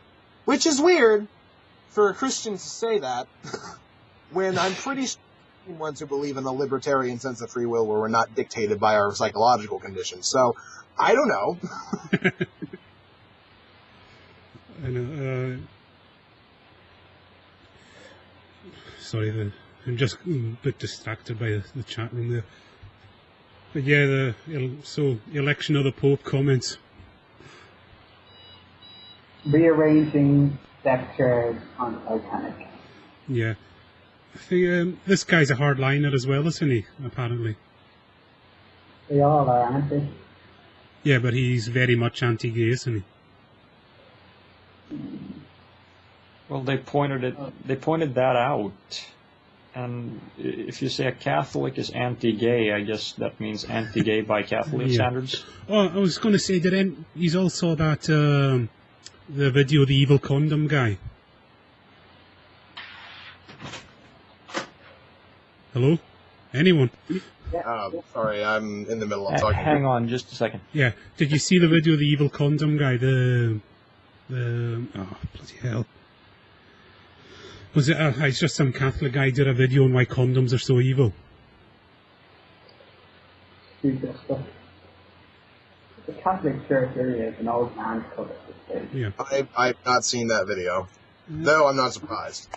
Cool. Guys, I'm afraid I have to go. Okay, thanks for turning up, Marty. Yeah, it was nice to actually be on a show for once. Yeah, well, Yeah. It's been a while since Yeah. I've had so much crap to do, lots of practice and new assignment at work, so I have no time nowadays. Well, we'll see you next week, will we? See you, our fellow Norwegians. Hopefully. Oh, shut up. See you hopefully if I'm on in the States. Alright, see you. I'm trying to find this video. Carry on, guys, please. Someone talk. I'm trying to read an article. I'm addressing some people in the chat room. Apparently, the chat was cleared earlier, and one of the people was saying that we cleared the chat because apparently we're afraid of what's being said, and it's critics of us. I don't know. Usually, I know we clear the chat because it gets cluttered and it becomes easier to read when you clear it. Yes, basically. That's generally the reason that's cleared, but all right. But if you want to go ahead and say it's because you're afraid of me. Yeah, I think this person's just going to accuse us of anything he feels like anyway. So. I also just like to point out that we're afraid of this person, which is why we're inviting him on to the call, because we're afraid of him. So I'm still looking for this video, so keep talking, guys. I'll try and find the original of this. This is something that always gets to me a little bit, is when somebody makes a presumption about my psyche based off of very little action done on my part. Recently it happened to me in Essence of Thought. I made a video criticizing an argument that he made, and I said, this argument is bad, and I put up the video. I didn't put it as a response to him, and I didn't let him know that I made it. So he essentially came on to the comment section and said, the reason why you didn't tell me you made this video is because you're afraid of me scrutinizing it, and you don't actually have any confidence in what you're saying, and you're lying. I'm like, okay, you are a psych major, so you should know not to fucking do that. You should know not to try and read people's minds over the internet. It's not a good thing for you to be doing. I just didn't tell you. I will go ahead and defend myself. I won't take down this video. Make a video if you want. He's like, I'm not making a video. I'm just telling you that you're afraid of me. I'm like, okay, fine. I don't care. Okay, I found the video in question, so listen and... Well, we could just do a mini pony job, I suppose, so listen into this. It's condoms are evil, here's why.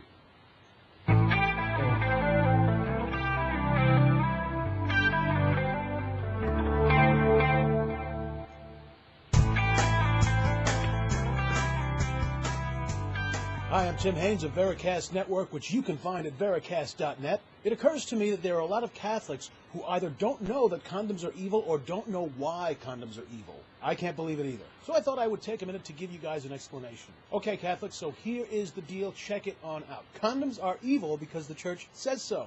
But if you want a better... Okay, do we need to even comment on that? Condoms are evil because the church says so. That's pretty much saying, no, it's worse than saying... I mean... It's worse for saying condoms are evil because I said so. So there. Yeah. Explanation on that. Sounds a little Why does the broad. church say condoms are evil? Okay, here it is. First, condoms are evil, yes, as I said, because the church said so, but really the church teaches what God teaches. What God teaches comes to us from the gospel. One of the things that we get from the... You know that? How big a circle is this guy going in at the moment? How do you know that God said what God said in the gospel? How do you know it's not some other God? Yeah, and I don't think it mentions condoms in the Bible at all. Oh, no, it's in the Revelations, you know. Yeah. And thou must not use Durex. Yes. awfully One of the things specific. that we philosophically can observe just from looking at the world around us is that there is a natural law. There is divine law, there is natural law. Mankind is required to abide by both. Our bodies are subject to the divine law, and therefore our sexuality is subject to the divine law. And speaking of your sexuality, by the way, your sexuality is not dirty. God built that into your framework. It is part of your human constitution. It comes to us from God. It is a gift. So is homosexuality okay then? Evidently, if your sexuality is not dirty and it comes to you from God, then homosexuals who, from all scientific standpoints from which we can examine, most likely also comes from God, following this logic. So, anyway, one of the big things that I want to get into right now is divine law. How do you know there's divine law? Why should we follow divine law? What is the compulsion for us to follow divine law? Why do we have to even give a crap what the divine law is? You have no way of knowing what it is. I have no reason to follow what it is. So let's just abandon it entirely. How about that? If from God, it is perfect, it is beautiful, there is nothing wrong or dirty about sex. What is wrong and dirty is how we've distorted sex, how we have misused sex, how we have perverted sex. Sex left alone is beautiful and perfect. Hold on a second. How we have perverted sex? Hold on, I need to look something up real quick.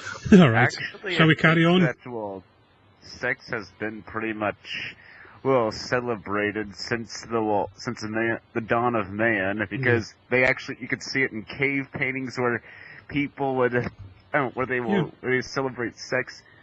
Even the ancients would do it. So, pretty much perverticizing sex is nothing new. You know, it's weird because right now, the time we live in right now is the most sexually restricted we have ever been. You go back 2,000 years ago, fucking orgies everywhere, brothels open everywhere, people were screwing in the streets, homosexuality was rampant in gladiatorial arenas and all that kind of stuff. You go to the medieval ages, same thing, still going on. Orgies everywhere. Everyone is screwing. Everyone's getting drunk and screwing, because that's pretty much all they could do. There wasn't a lot to do at the time. It was do your work, get drunk, screw. That's all you had time to do. That's all you knew how to do. And a lot of people weren't educated, so they couldn't want to do better and bigger things. So it was like, what else is there to do? Could I just ask, just right here for the people watching, if you have a tool name, could it please be on the saying orgies everywhere? Orgies everywhere. Yeah, carry on. That is meddled with, or sexuality that is meddled with, becomes a distortion, it becomes a perversion. So when anything in the divine law is meddled with, or tampered with, or ruined, or changed, it leads to pain, it leads to dysfunction, it leads to disorder in the culture. And at the end of the day, that's what sin is. Sin is something that brings harm to self or others. And anything that is in conflict with God's law, divine law, natural law, anything that is in conflict with God's laws brings pain to self or others. So that's basically what a sin is. Condoms are... So if anything brings pain to others or yourself, then that violates God's law. Alright, so clearly slavery is not okay according to God, right? By that logic, God's law says, hey, no slavery. Apparently the Bible didn't get that one right. And they are Catholics, so that's why I'm presuming the Bible is a usage here. And by the way, they also use, I believe, the King James Version. No, they use the New Living Translation, but that's still in there, so it doesn't really matter. So God's law is anything, if you break any of God's laws, that means that you are doing harm to yourself or others. Unfortunately, several of God's laws that you can find within any sort of Bible or the Quran or pretty much any holy text include some things that do in fact do damage to others. So we have a little bit of an issue here. How do you know that that's what God's law is? How do you know that that's what sin is? Because that does not seem consistent with just about everything that I have observed from you guys. If the God existed, it can speak for himself. With the whole... Even the courses disagree that using condoms would bring harm. In fact, they rule the opposite, that using condoms prevents harm, because remember Australia, I just can't remember just off the top of my head, that they convicted a guy who intentionally slept with another woman without a condom when he was suffering from, when he was infected with HIV. And they charged him with I think it was what the charge was, but it charged him and convicted him. The court view that using condoms is that not using condoms is the good. I hope that came through. Like I know I was rambling a little bit. It's just the sound's not too great from you kids today for whatever reason. Anyway, we'll carry on. Conflict with natural law. Number one, because you weren't born with a condom on, you don't need one. If you needed one, you would have been born. Okay, this is one that everyone's pointed out. You're not born with a condom on, so hence you don't need it. Okay, can we point out these things we have on us right now? Clothes. I don't think any of us was born with these threads on. And don't forget glasses. Yeah. Abandon all technology. Glasses, hearing aids. And a retainer. Contacts. With one. And number two, because condoms removes. Yeah. Okay, and he's on to number 2 here. Something that is naturally part of the sexual act. Condoms remove the procreative component from the sexual act. Effectively, it distorts the sexual act by removing a component naturally found in the sexual act. It is naturally a part of the sexual act. By removing it, you distort or pervert the act. And I'll get into why that's a bad thing in a moment. People don't just use condoms, though, to avoid getting pregnant. They also use condoms to protect themselves against sexually transmitted infections. Now, that doesn't mean that condom use is okay. I mean, a lot of people are going to argue, well, if I'm protecting myself against diseases that may kill me, why is it a bad thing? Well, it's a bad thing because if people are adhering to Catholic teaching on sexuality, they wouldn't have to worry about diseases. Sex is supposed to be between one man and one woman who are sacramentally united in matrimony. If you're using sex the way it was intended to be used, you never have to worry about viruses. Now, yeah, Kitch, I'm going to ask you, is that statement true in any way?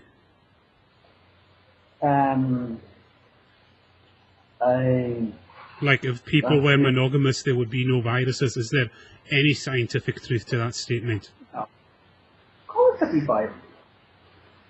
Viruses have been since the beginning of life, from what you can tell. And also that brings... even if that was the case, things like HIV can also be transmitted via blood samples. So let's say if you, in the hypothetical example, you marry, you're rightly certain, but you get a contaminated blood transfusion, which has happened. Yeah. Is condom then prohibited? Or you're supposed to live in a sexless marriage? Yeah. That's one question I'd like to find out or ask. I'm not sure where he's getting this whole notion that if we never used condoms, then viruses would have never been born. I don't get where that comes from. Well, it's a fluid transfer between two folks, so to me it just seems inevitable there'll be some nasties will develop from it. And then it also brings up the problem of evil. Yeah. And also there's more than just the sexually transmitted viruses. The common cold, flu, rabies, the random viruses, but swine flu, whatever. You've had viruses before condoms. Where did you get this from? Where did you decide to come up with this? Even sexually transmitted diseases were around before the Bible, or not even before, or obviously before the Bible, but I've come to it more recently as well. But okay. Naturally, there's a culture full of hypersexualized people who are having sex before marriage anyway. That doesn't mean that what's right changes. It doesn't mean that what's wrong changes. What's right and what's wrong is the same, whether people agree with it, choose to abide by it, or not. Therefore, condom use, which is evil by its nature, remains evil even if people decide it's not really how they're going to live. I knew you'd be reading for this one. So, condoms are evil by their very nature, and we've established this because if you didn't use condoms, then viruses would have never been made, but condoms are the only ways to stop viruses and in accordance to STDs and how they are transmitted. However, I would have to ask the question, If condoms are evil because it's some sort of sin to use them, I have to ask if sin, as was earlier defined, is the harm of yourself or others, and condoms protect yourself and others from harm, how then is it evil? It seems by your own definition we ought to use condoms because they do not cause damage to ourselves or others. So, yeah, we have a little bit of an issue with your consistency, my dear friend. Their lives. Yeah. So in short, condom use is evil because it distorts the sexual act and because it conditions people to utilize sex strictly for gratification. Sex is unitive and procreative by its nature. Stop. Sex evolved. Sex evolved because it was, sex evolved the way it has because we want to do it. If we didn't want to have sex, if it wasn't the way, the way sex is, fantastic. Then, if sex didn't evolve to feel, so fantastic, for the gratification, then, it wouldn't have evolved. It wouldn't have gone. It would have had no advantage apart from the increasing genetic diversity. That's the reason why it evolved. It's because it was so fantastic. It evolved that way. If I'm making any sense. I hope I am. It's 3:45 in the morning here. It's fun, You know yes, what I'm it trying to feels say. good. The joy of sex is one of the fruits of our sexuality. The fruits of our sexuality aren't intended to be the root of our sexuality. It's the result of our sexuality. And when the culture is using it as the root of sexuality, when we're just using our sexuality to have a good time, things get turned upside down in the culture. Now, I said before that when you just... Stop. Okay, so even when you have sex without a condom, it's not a guarantee that you're going to conceive anyway. So if the only purpose of sex is to conceive a child, and you don't even conceive a child every time you have sex, then why is that the case? It seems to be a bit of an issue. The other thing that I want to point out, yet again, I cannot stress this enough. Our the current time that we live in, the culture that we live in, is the most under-sexualized culture that has ever existed. You can even go back to the 50s, back when everybody thought it was all Leave It to Beaver. That never existed. That whole Leave It to Beaver whole thing where everybody was innocent and nobody knew what sex was and everything was all hunky-dory never existed. That was never true. Drug use was much higher back then. Murder was much higher back then. Prostitution was much higher back then. All of that stuff. Yeah, and racism. All higher back then. All of this stuff was awful back then, and it's only been getting better these days. So to say we currently live in a hypersexualized culture is meaningless if we've always had a culture that is more sexualized than this one. So now it's a problem, but it wasn't a problem before? No, it was a problem before too. Distort something's nature. It's a sin, and the nature of sin is that it hurts self or others. So here's how that applies to condom use. Sex, as I said, is unitive and procreative by its nature. Using a condom not only changes its nature, but it conditions us to consistently misuse sexuality for something other than it was naturally intended. Now, where has... Stop with this voice. Seriously, guys? Condom is evil? Yeah. How come? Because the purpose of sex is just to have kids, and if you're not having kids, then that's awful. I guess I don't know. Okay, he said that's a stupid point. We are not born with condom. You are not born with clothes. You are not born with computer. You are not born with anything. What's wrong with you? The second thing, condom. It does. If you don't use condom, that doesn't mean. Or if you have one-to-one relationship, that doesn't mean the virus and the bacteria. It's not transferred from you to your partner.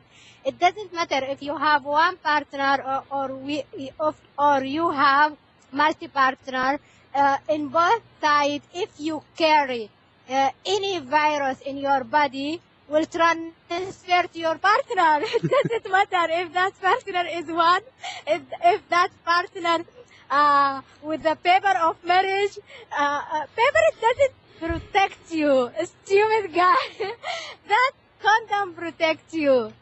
And the other issue, I have right to decide what time it's right to bring baby in my life. I don't want just bring baby in the wrong time, in the wrong condition, in the wrong environment. And who said we don't have right? Yeah, go ahead. Sketch. Yeah, I just want to also follow on with that because I just want to follow on with a good couple of positions from what Jay just said, and that if you give women control over the rate at which they reproduce, you improve the quality of life for that society. And condoms are one such way of doing that. Okay, carry on. That has led to sexually transmitted diseases going from nearly 20 in the 40s and 50s to over 160 today. The CDC recently released a study in which they report that there are 20 million new STI infections each and every year. Yeah, I think he's not really giving any background to what these statistics, like percentage-wise of population. I'm not too sure where you're getting these statistics from, but I want to point out that he says it's the CDC. But I just want to also point out, I'm not sure which study he's quoting, yeah, well, but I just want to point out that the amount of diseases, infectious diseases that we know, is also going up. So is the amount of STDs increasing because of, so basically, I don't know, because of these, it's just, or is it because we just aren't finding out more and more diseases? Basically, basically, there's just more disease, basically, isn't there? No, that is. And also, diseases evolve and change. Yeah. It's not increase. But just the diseases we know about. Issue, this is very. Yeah, go ahead. So I'm saying, like, basically, what you're saying is the amount of diseases we know about has increased. Like what we're aware of. Yeah. Yeah. All right. Yeah. So I was just trying to distill that point. And the other issue. There is so dangerous issue here. If you tell to young people condom is evil and don't use it, they will go to non-safety sexual act and they will destroy their life and they will just distribute the disease everywhere. That's so dangerous and bad. We should tell the young people how use condom and the kind of the condom. I study in my college, give us complete course complete chapter about just use condom, how use condom, the kind of the condom. I mean, I will there say is a condom for oral sex, and there is a condom for if you have disease, another kind, and there is a condom for if you just want for play, there is another condom. So there is a lot of kind of condom. If someone has or have disease, any kind of disease, should use a specific condom. That condom included kill sperm. Yeah. Okay. This is very important, guys. Right. I'm just noticing. You should check this one. Yeah, we're just noticing we don't have much time left, so we'll have to really hit the points quick and hard for the unintentional innuendo there. Yeah. We're gonna have to hit this quick and hard. I was Jesus, dude, we can't be premature now. Yes. We can't be premature in this college. Yeah. All right. Oh, yeah, and I will say this video is starting to sound like the abstinence program I used to have in my school. Okay, let's go for it. 20 million, and that's just in the United States. condom use also has made little or no dent on the rate of accidental or unplanned pregnancies in the American culture. This is also substantiated by the CDC. The problem is using condoms changes our conditioning. It conditions us to utilize sex as something that is pleasure-giving, right? We get pleasure, we give pleasure, but really it's about the getting pleasure. And because we think condoms are making us safe, we tend to do it more often, right? I just stop it right there. Yeah, I just noticed there, I don't know if there's anyone else there, but he's like, it's all a selfish act, you know, it's about getting pleasure. But that's bullshit. If anyone actually has been in a relationship, it's also about, you know, wanting to please the other girl. You know, the girl or the guy or whoever. And, yeah, that's bullshit. Because, you know, has anyone ever come out of sex and just like, oh, that was great for me, but, you know, wondering, hope, you know, she was satisfied or he was satisfied. Well, what he's saying there, it doesn't make any difference to unwanted pregnancy rates. I think it's been shown that pregnancy rates are highest in, I think Latin America's got one of the highest pregnancy rates, doesn't it? And it's usually in, and if you notice, like... Where abstinence only education involved that has the higher pregnancy rate. Yeah. So I'll need to look that up. Well, they say, yeah, it's not that condoms are just the only way to have safe sex. It's one of the ways. There's a whole lot more. It's just educating people on all the methods available to them. I just want to say two things real quick. Firstly, as far as giving people pleasure and receiving pleasure, really it's all about the receiving. I've actually been told by a few people that I'm a very unselfish lover. Okay, so please don't project your selfish loving tendencies onto me, because I personally enjoy giving pleasure more than getting pleasure. I get pleasure from giving pleasure, so thank you very much, sir. Yes. And the other thing I really want to say... I just want to check what Pale Swag said there. That's actually quite a very true thing. He said, it's not safe sex, it's safer sex, because, you know, you'll never be 100% safe in anything you do. Yeah, and I just want to point out something about the consistency of this video from this guy. So in the beginning he says that sex is good and sex is great and something that's given to you by God. There's nothing dirty about sex, but you should never do it until you get married. You can only do it with one person, and you should only do it for procreational purposes, and you shouldn't want to get any pleasure from it because that's a selfish thing. So never. Yeah. So all the things about sex that are good, that are natural within us, no, that's all bad. Don't do that. That's you perverting what it is. It's totally okay, but it's not okay. So condom use actually enables promiscuity. So we see it changing. It's very important. We've got to be really quick. We're running out of time. Okay. Please, when you use condom, don't use oil not dissolved in water. There is a lot of kind of oils. If you use oil not dissolved in water, or not, if you use oil, it's not specific for condoms. You will make condoms. It is like not safety as should be. Okay, be careful what you use, how you use condom for your safety. So use it as should be. Okay. Distorting the inherent nature of sexuality has led to cultural disorder. Unless you think rampant accidental pregnancies and the quadrupling of sexually transmitted infections is a good thing. Not to mention what a distorted sexuality does to our sense of commitment to another person. Have you looked at the divorce rate in this country lately? It's not good.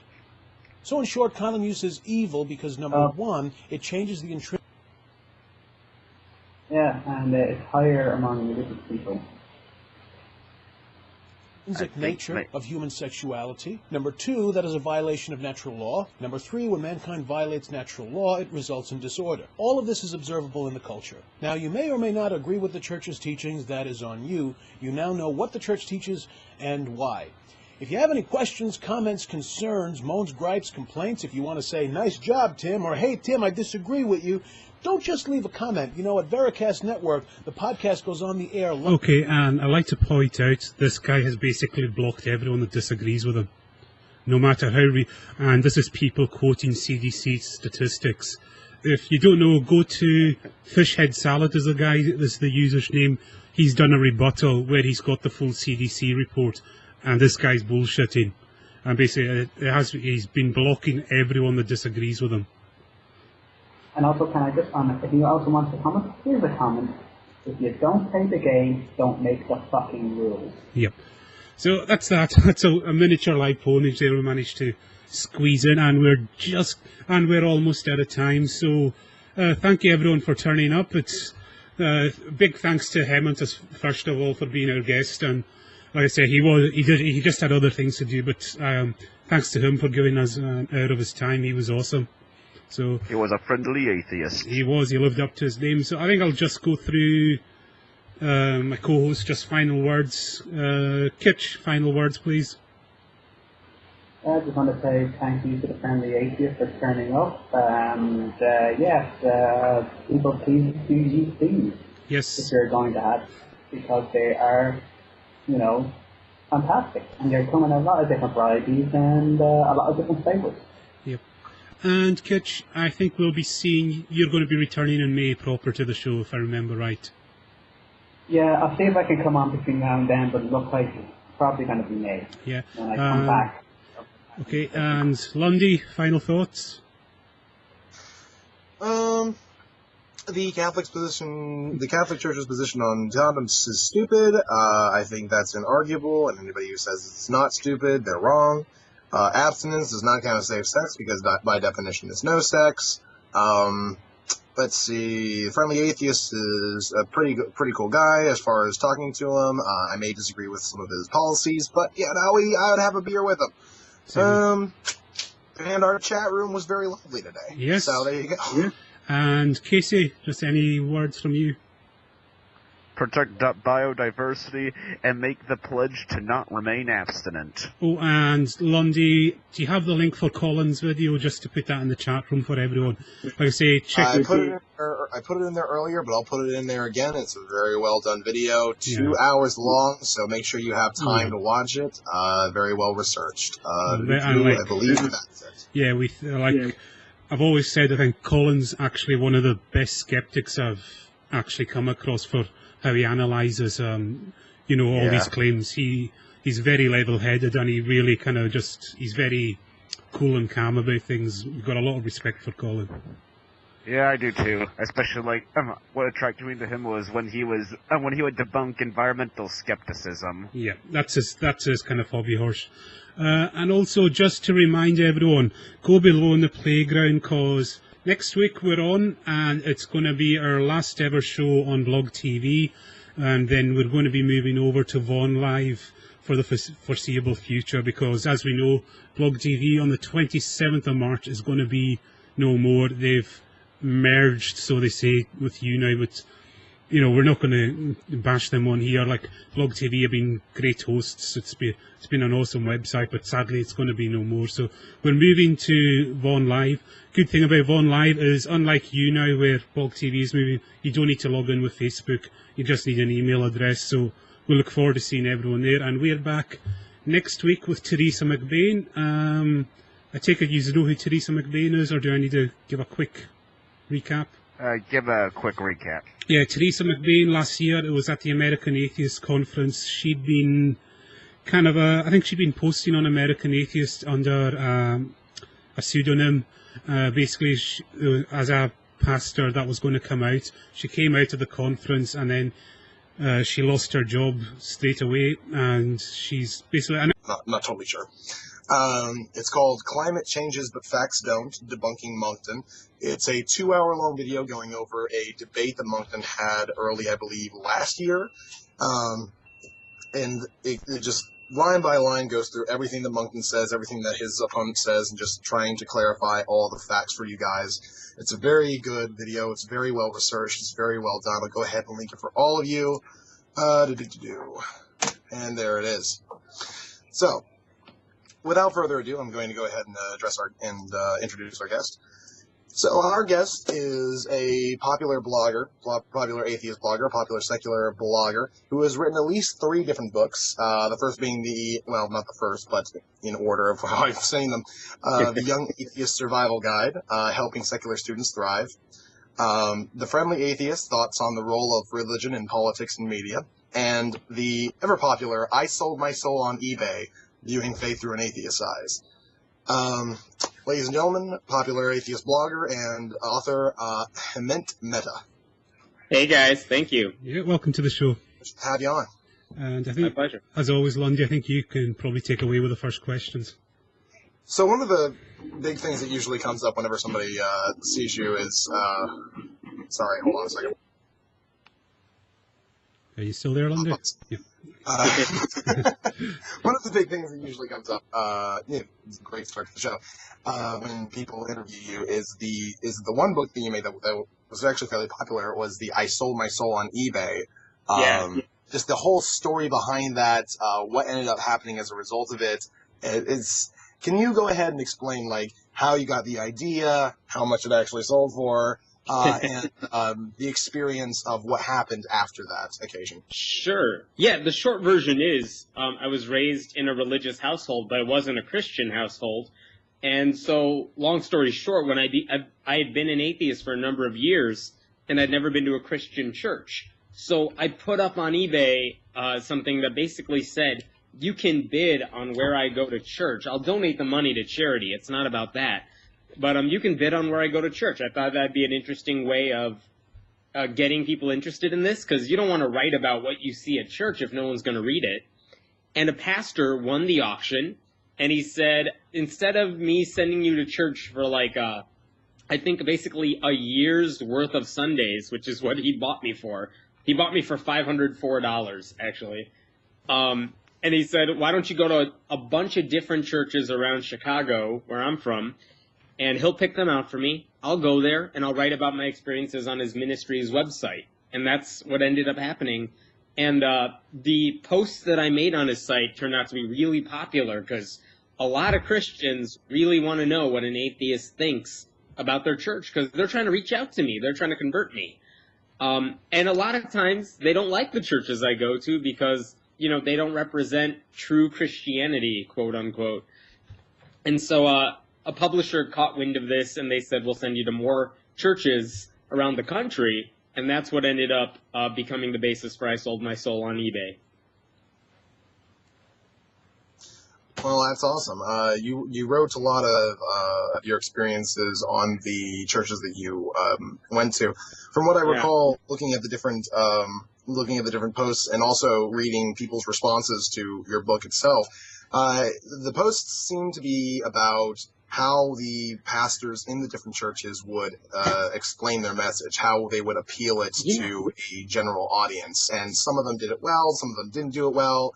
You recommend some take from others, learn from others in certain ways. What would you say are the positive points of the churches you went to and some of the more negative points? I mean, look, they're not going to win us over on their logic and their arguments. I mean, they're just not. So what else do they have going for them that might actually be appealing to an atheist? And I think, you know, if they can deliver a message that makes me think once I leave, you know, their building, that's a good sign.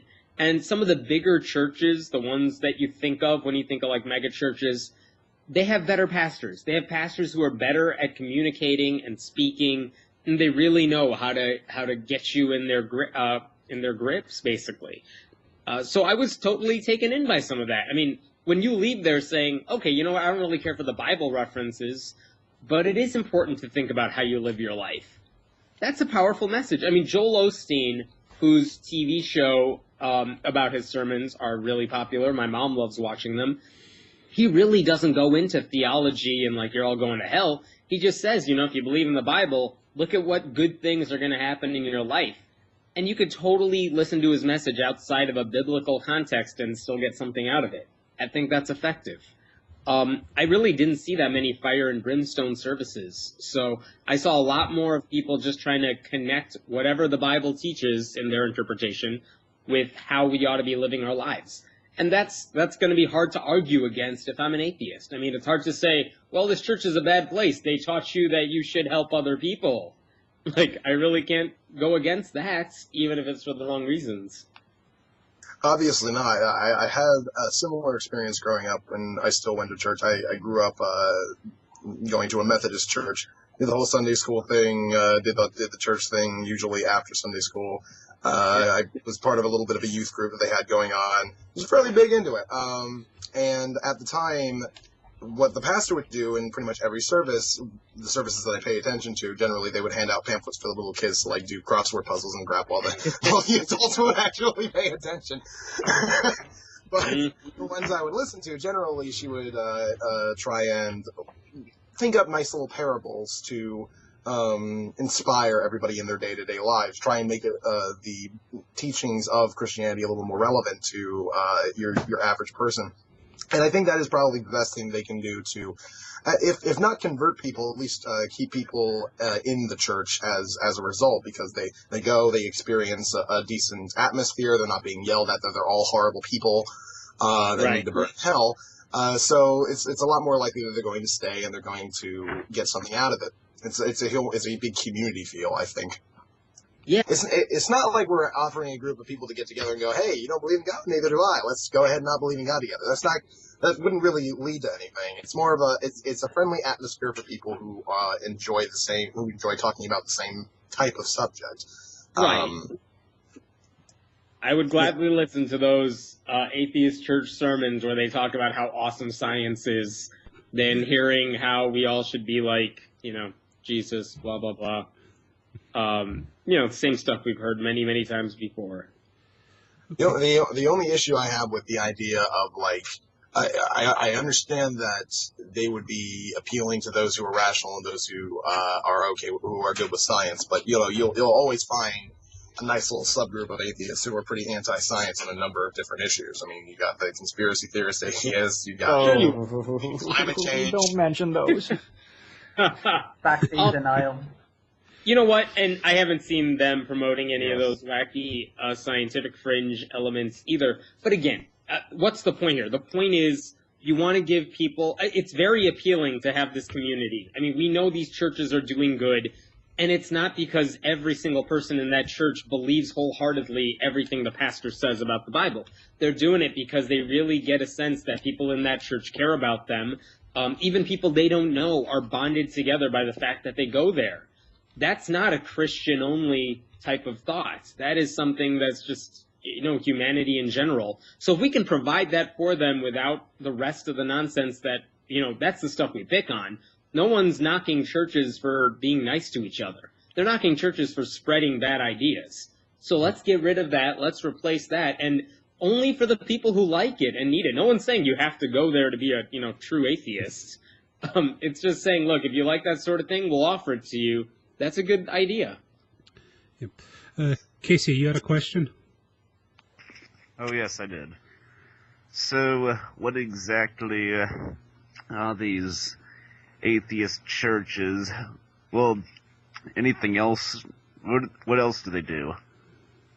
I haven't been to one particular myself. I've only read about them online, but my understanding is they sing songs that appeal to people. They might have a quote-unquote sermon that is talking about the beauty of science or how we could live our lives or something.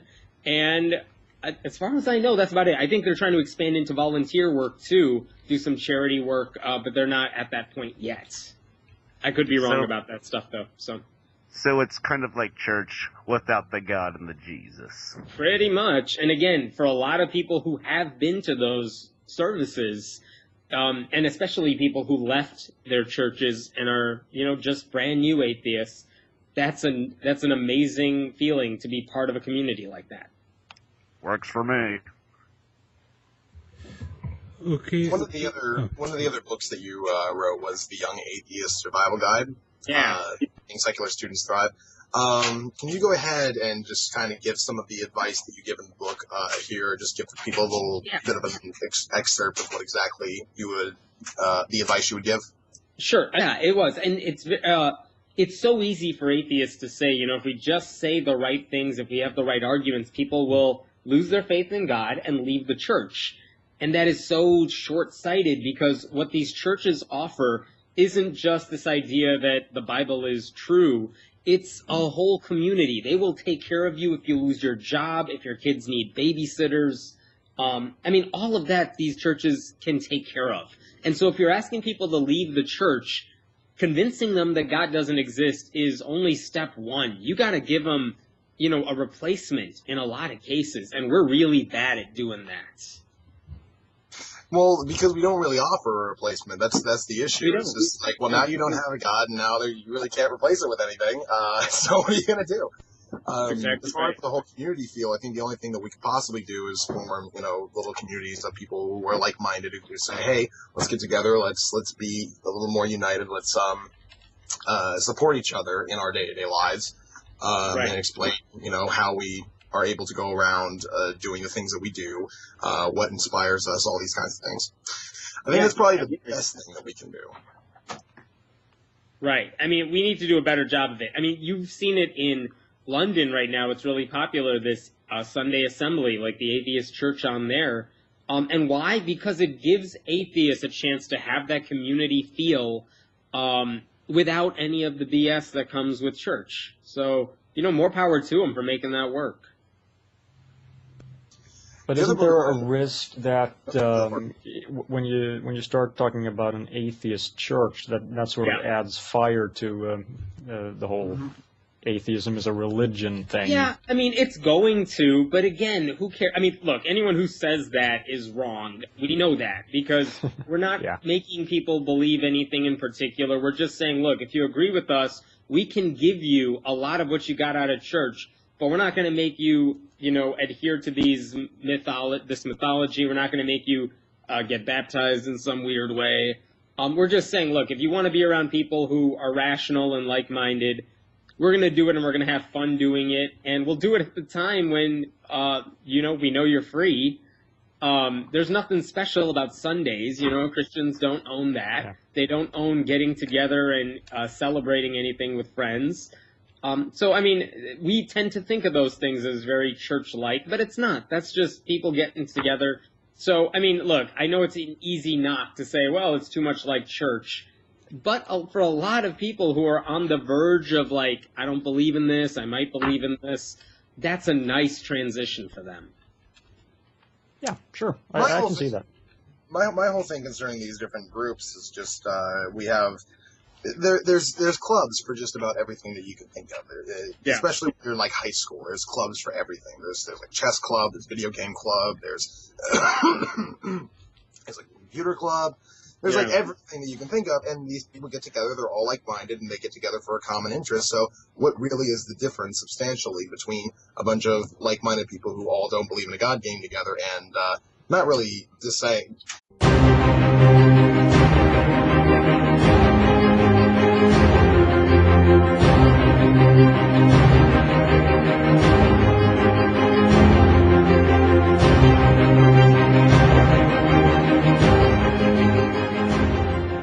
And hello everyone, welcome to Trolling with Logic. It's 17th of March 2013, it's 6 o'clock in the UK, 2 PM Eastern Time. I'm your host and tech man for the evening, Zulu Fight Runner, and we are a live call-in blog TV show. Also, the audio of this show is uploaded for a podcast. We talk about issues of atheism, secularism, and anything else related. And just a very quick announcement before anything else. As you are all aware, on 24th of March, Blog TV will be no more as it's merging with YouNow. Now, we have looked at YouNow and it's not a practical solution for us. So what we are doing is we'll be moving to Vaughan Live on the 31st of March, and our guest then will be Dan Barker. Please go down below to the playground, click the link there to follow, sign up for an account. All you need is an email address, very simple, then follow us, and we hope to all see you over there. Also, bear in mind, we do take live calls. Add the contact Trolling with Logic to your Skype, and please remember, if you do call in, you are granting us permission to use your likeness, because the show is recorded, then uploaded to YouTube and iTunes for later viewing. So without further ado, I'll introduce my panel. Our Texan terror, Casey. Hey. And we have a miracle today, a sober Irishman on St. Paddy's Day, Kitch. Oh, really? Yes, how can you live with the shame? And the Swedish Iceman, as always, Marty. Hi, everyone. And we'll hand over to the Velociraptor. He's got something to say, and then the introduction of our special guest. So take it away, Lundy. Thank you very much, Zulu. So on the last show, I said something that I now regret, and I didn't know that I said at the time. At the time, we were discussing gay marriage, and I was telling my opinion about it, and I mentioned that, if we were to get rid of the entire governmental institution of marriage as it is and just have it be private contracts between different people, anyone can get married and have any sort of off-the-wall, whatever marriage that culture usually looks down upon, 2 men, 2 women, 3 men, and then 5 more women, and then blah, blah, blah. I also mentioned those who are transsexuals, people who are, and I believe I used the word she-male in my description of other kinds of people who I'm not totally sure what exactly to call them, and I didn't know that I used the word she-male, and it slipped off my tongue, and it never registered after that, and it is a word that I regret using. It's a word that I don't want to use in the future, and it's a word that I'm now conscious of myself to not use and make sure that I don't use in the future. So I apologize to anybody that I may have offended concerning that. And before I introduce our guest, I have one more announcement. There is a video currently on YouTube by Colin Mason. I believe that's how you pronounce his name.